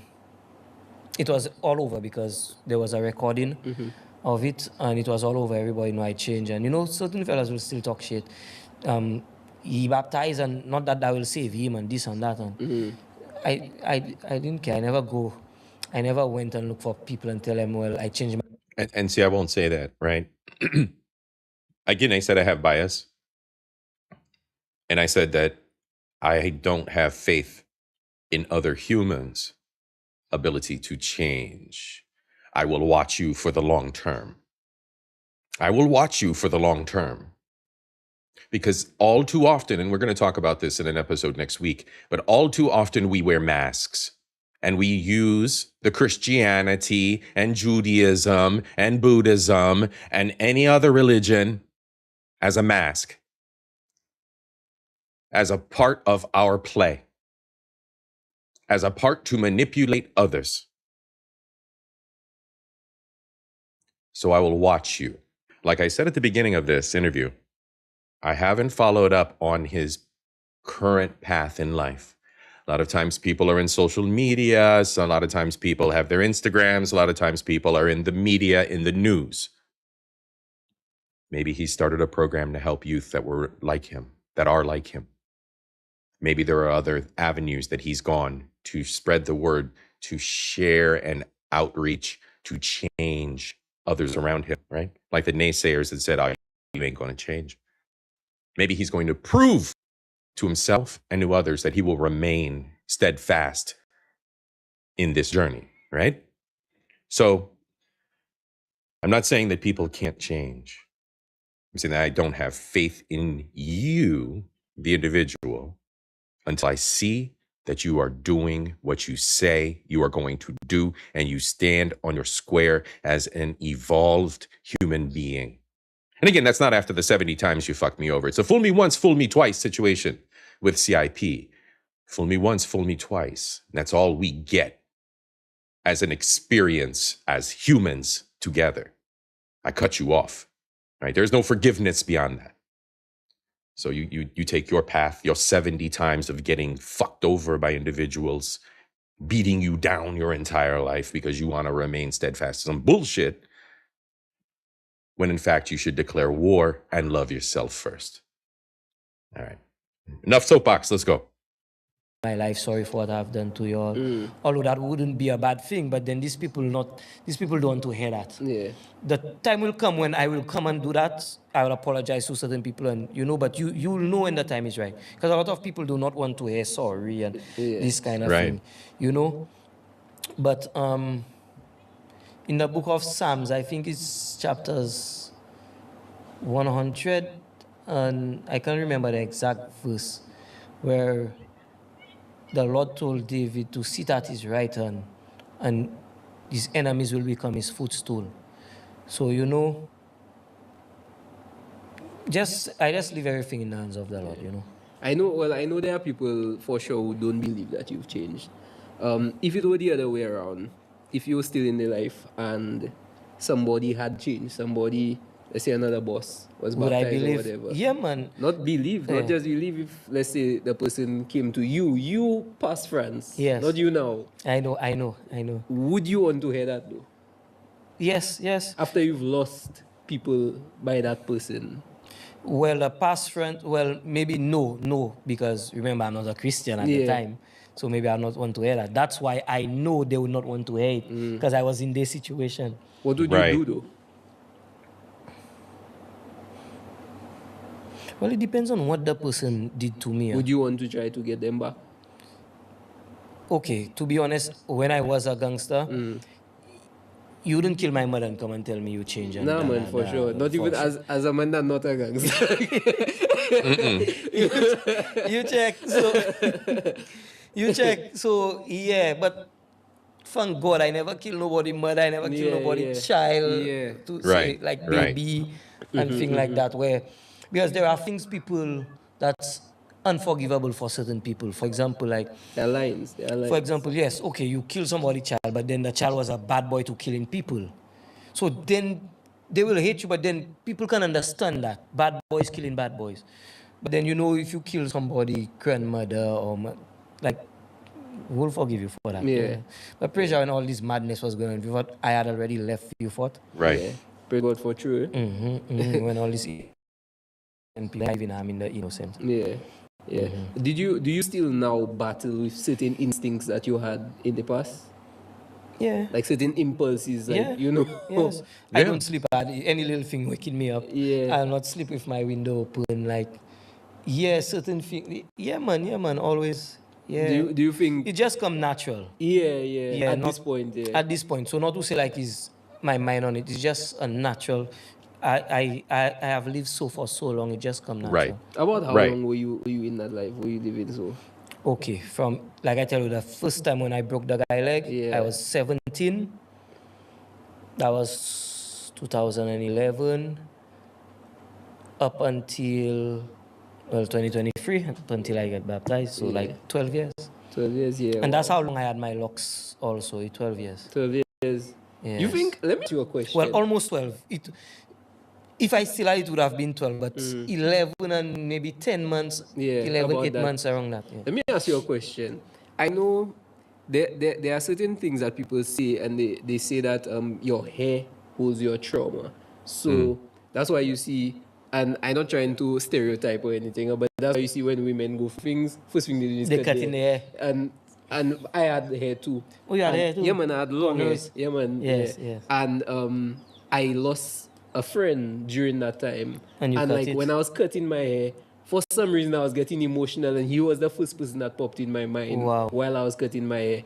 So I just wanted to know if when you were cutting your locks, if you had some sort of attachment or some sort of emotional thing when you were cutting it, or was it just a thing that happened? And no, at the time I was doing it, no. Yeah, okay. I wasn't, because as a matter of fact, I was happy to do the same day. Afterwards, different days you'll remember it and you'll say, Mama, you think I did the right decision? Very long and very nice, beautiful. Yeah. And that had me looking different. Your locks were almost same height as you. Yeah, very long. Yeah. And then people used to, just the fact I had the locks and I used to look different and unique.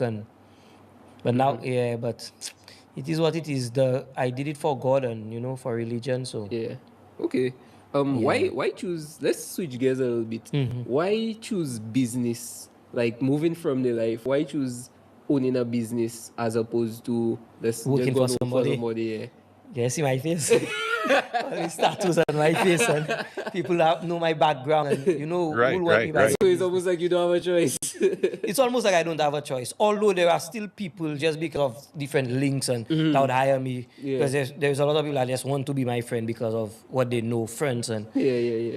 But my whole life, I never worked for nobody. Is the only time I worked for people. Like I was working for my father when I was young in the jewelry shop. But my whole life I never worked for nobody. I was a leader, so I always want to be a boss. And Okay. So and to be honest, what job really can I work in St. Lucia for them to pay me a good salary to say? Something not making sense. Something not making sense. I might as well that. It's time to learn about technology. I'll help you out, bro. We're about to teach the kids some shit. We're gonna start a STEM school. Stay in the ghetto. But I'm not saying if I don't have a choice, I'm very humble, and God loves humble people. If I really do not have a choice, I can work for somebody. See? But I have it'll be temporary though. But I had a choice and I opened a business, so makes sense though. Yeah, man. Let's segue a little bit, Let's change topic for a short while. Yes. I want to talk about the tattoos. Oh yes. What do all these tattoos mean? Because you have tattoos on your face, everywhere. On your arms. I see you have a bleach, not bleacher, pin. pin. So you do anime. Yes. What do all these tattoos Okay, mean? some of them have meaning. Some of them is just because I just like it. I just like to see it. Okay. And I just put it, you see last year I did. I was a great man, a black man again, Yeah. And the Rastafarian movement, there are certain things about them I like, I like their hair because, I love my locks. Right. The way they live in their life, peaceful and nature-like, And I love Selassie what he had stands for, what he stood for.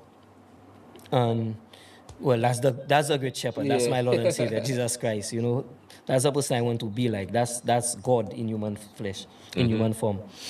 Yeah, and most of them, the vine stands for long life, Okay. Yes, that's a lucky charm. Yeah. Yeah. What's the one on the side of your eye? Oh, tribal. That is just a little tribal thing, nothing much. Did you tattoo your eyebrows also? Yes. That's crazy, man. Let me tell you this story between like every Saturday I used to go and shape it up because I have very bushy eyebrows. Okay. I say you see that, yes, I tired of that every Saturday. And then war was hot, so I couldn't go in the barbershop every Saturday. That's a routine. What? You cannot afford to have a routine when you're in war. So I say, you see that? Man, gentlemen, get the little men's grooming set. It's usually cheap.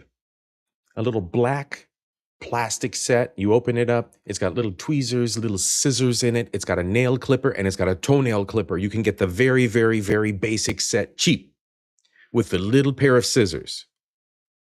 That's all you need. You comb your little eyebrows up. You trim them shits. That's it. Gentlemen, they make gentlemen's kits for this. Cuticle trimmers. Bro, you can keep yourself looking good. Spend the time. Amazon got the things cheap. Get the grooming thing, your grooming clippers for your face, for your armpits, for your fucking bush. Clean yourself up, gents. Clean yourself up. We're going to talk about that too in the future. We're going to stay on that path, gentlemen. Be better, gentlemen. Clean yourselves up. You can afford a little bit of something to improve yourself. It's about loving yourself. It's about loving yourself. Message. You out here trying to fuck with the females, you don't even care about yourself. The fuck you expect a woman to do for you? Let's go and check my tattoo artist because he's very good. And I just make him draw draw that for me. And that's crazy. Yeah, man. every other day when I shave in my face, I just passing it on my eyebrow one time so the hair not growing. That's it. That's it. Now he learned. All that time he spent and somebody else do this for me. You're not a baby. Now when I pass the thing across my face, I trim my eyebrows. That's it, man. The man just said it. It's simple, gentlemen. Love yourself. Take care of yourself. You only have your own body. What are you doing? It starts with us, men. It starts with us. Because he's very good. And I just make him draw that for me. And that's crazy. I just passing it on my eyebrow one time so the hair not growing. But I have all on my back all over. Okay. Yeah. But some of them would you put more? No, I cannot. You can't. Okay. Would you move them? Now that's the thing. I wanted to travel to remove those on my face alone. Okay. Because when I dress, imagine when I go to church, only the tattoos on my face you see. Yeah. Because when I have long sleeve, long pants. Yeah, I remember. Look now, you not see no tattoos. And if I take off my pants, you'll see a lot of tattoos. Yeah. Yeah. So I wanted to take out those on my face. Maybe when I travel. Okay. Just those on my face. Maybe not the eyebrows. Yeah, but the rest. Yeah, because if you move the eyebrows, I don't think hair will grow back. Huh? It will grow back, but then I still have to go back and shape it up. I don't like the way it's bushy. I don't like it. Can you? I don't know how it works, but can you travel? Okay, now, yes, I can. Now, the reason why I've been stuck in St. Lucia for the past 7 years is that I had a high court case. And the law had my passport, so I could not travel. Okay. The case got dismissed recently, so now I have my passport. I can travel. Congratulations, as I open the business there, I have not traveled. But if I did not open it, I don't fly already and take a trip and maybe come back, Okay. But, yeah, and as soon as I cut the locks, that case dismissed, and my pastor told me that. Wow, yeah, man, my pastor look at me in my eye and tell me, if you want that case to dismiss, just cut the locks and you will see a miracle happen. Yeah, and you know, hair carrying energy. Yeah, I And tell did you a that lot they of crime. carrying the trauma. as Yes, I did a lot of crime with that on my head. So, like my pastor say, you're a new man, you're not the same friends. Change what you can change. You cannot change your tattoos, leave it. But you can cut off the hair, take it out. You know? And yes, people saying your hair have nothing to do, it's just your heart. It's true. But then in the book of Corinthians, 1 Corinthians chapters 11 and verses 14, the Apostle Paul says, doth not nature itself teaches you that if a man has long hair, it is a shame unto him. And if a woman has long hair, it is her glory.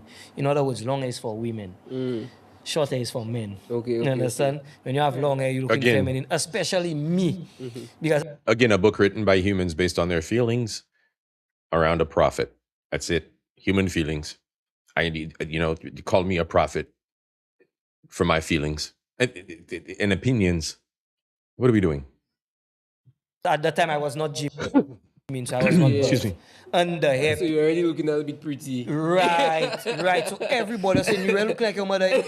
When I used to pass people saying, man, not a woman. They used to think like I was a tomboy. Yeah, no lie. First I thought you were a tomboy. Exactly, I'm telling you. Because you were a little chubby too, eh? Right, I was chubby at that time. So, and then, the long hair.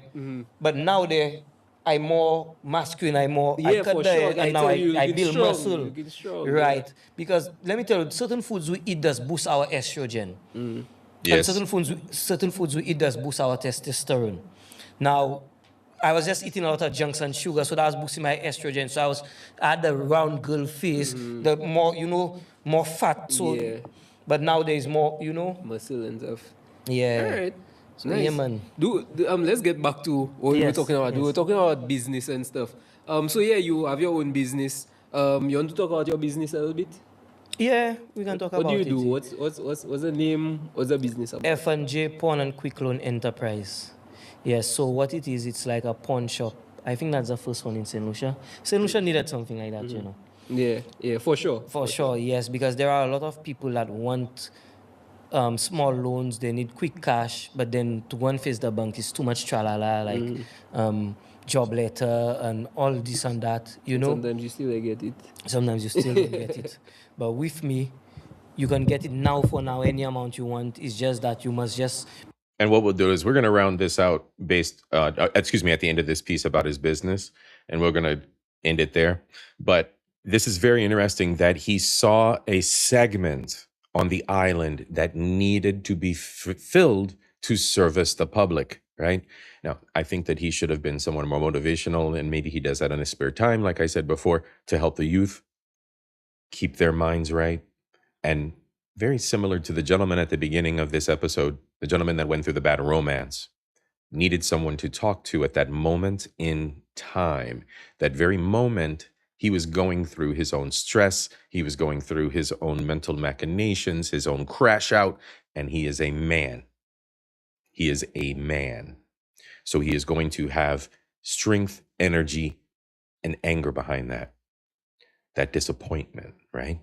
So we need other men who are level-headed, alphas, leaders that can take in that energy and listen and be there for these young brothers. So it makes me these young kings, right? These men that are growing and evolving and need that, right? So it would be nice to see individuals of his caliber that are coming out of this, seeking that redemption, pouring back. Now, again, it all depends on, what territories you're walking into, because it can still be hostile, because those individuals are still poisoned by the bad mind. Anyway, that being said, salute to him on the business. Absolutely, salute to him. Bring something valuable to live with me, to ensure that you come back and pay me with a small interest, of course. So, yes. For example, you have a chain. Your chain worth $2,000. You do not want to sell it, but today you're in a jam. You need monies. Maybe you're getting paid next week or next fortnight you're getting paid, but you need that money today to do something very important. Right. And you're saying, boy, where I can get that, but I don't want to sell my chain. Oh, yes. Friends has a pawn shop. F&J. You go there, you give me that chain. I lend you the monies. but I lend you less than what your chain offer to make sure you come back for it. Yeah. Right. So now when you come back and pay me and give a little interest, look your chain back. Everybody happy at the end of the day. What about I come stuff? like a savior. Yeah, for sure. Yeah, and the main thing is if he's living by his word as being a Christian and he's doing the pawn shop thing, he's not being predatory about it, right?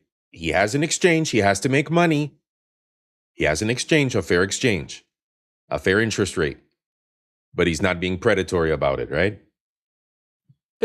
What about stuff? Just now. And I also buy gold. So if you do not want to pawn it and you just want to get rid of it, I buy it. Okay. And yeah, we sell it back. You do we gold sell testing. We do gold testing, $10 to test. We test diamond also, the same price. Nice. Okay.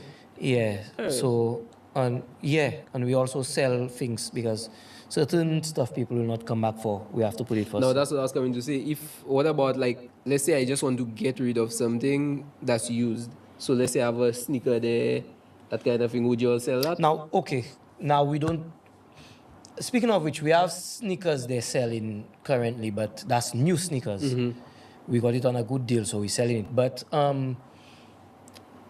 the used things we will have selling is more things like gold or electronics or vehicle.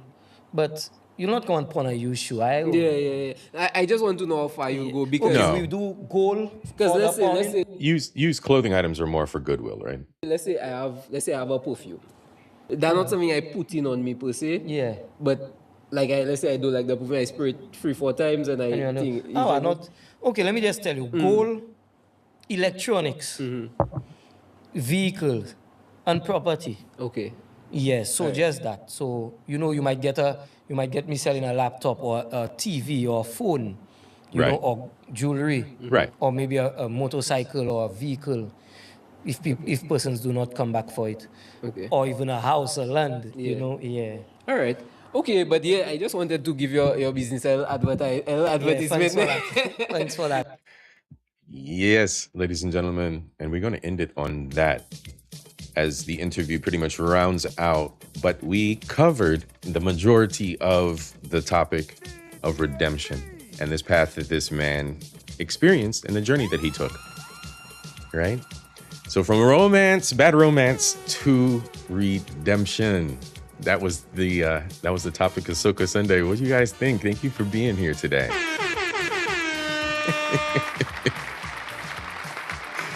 Kimberly caused chaos across the Caribbean, and our boy France has learned. He's learning, he's evolving. He is on the path of redemption, well on the way on the path of redemption. And shout out to him, salute to him, and I wish him the best. I wish him the best of success on his path. All right, y'all. That's it for Soca Sunday. That is it. That's what I've got for you. I think it was a good one today, right? 2.5 hours we hung out together. I think about that. Something around there. 2 hours, 25 minutes. 2 hours, 25 minutes. In the meantime, everybody, your boy C.I.P. is getting ready for Miami Carnival. Oh no. Poor Kimberly. So we are heading to Miami Carnival the 10th and 11th of October, Miami, Florida. If you're interested, find your own way there. All right? Find your own way there. Your boy CIP will be there. I'll be moving about the city. I got a few events planned. Maybe something on the evening of the 10th. And then, of course, you'll see me on the fairgrounds moving about on the 11th. That's when the main parade takes place. So I'll be looking out. I'll be scouting for other content creators. I'll be scouting out for a bunch of them. A lot of the content creators, I think I've heard a good handful of them are going to be there based on what I'm seeing on their social medias as well. So some of the names that you'll see in the montages at the beginning of the shows. So like and subscribe over here. Like and subscribe over on the Culture in Paradise Cruise with Culture channel. All right.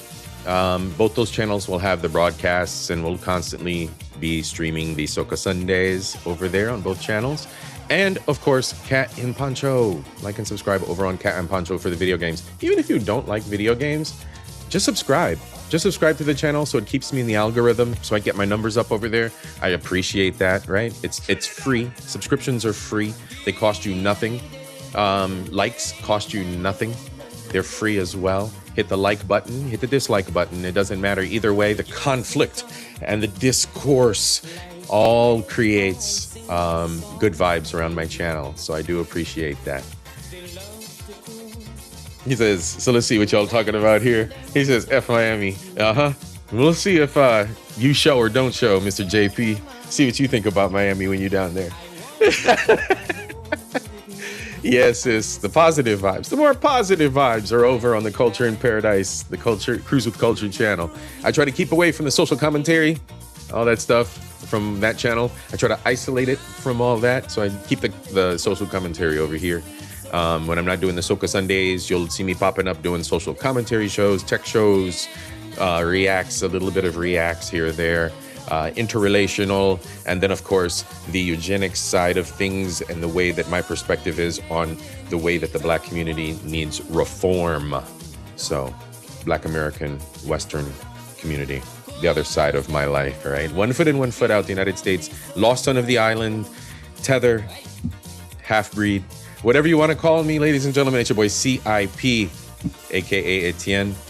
Thank you so much for being here, Soca Sunday. Again, like and subscribe. Like and subscribe. All right? I'm going to send you out on some old school Soca. Have a great day, everybody. Touch grass as much as you can. I think we had some good weather, but as is the trend here in central Ohio, it's starting to get a little gloomy. So I think maybe the heat and the sun stirred up some rain. So I might get out on my bicycle here in a little bit, get some exercise in. Yeah, get your exercise in, get your cardio in. Do some reps, gents. Get rid of that gentleman's dad bod you got going on there, leaking out over top of your jeans. All right, everybody. Peace. Peace to each one of you. One love, y'all. One love, one love, one love. Wine can rise, wine can rise, wine can rise, wine for we. And only time that can rise whining is only next way moving.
She was looking at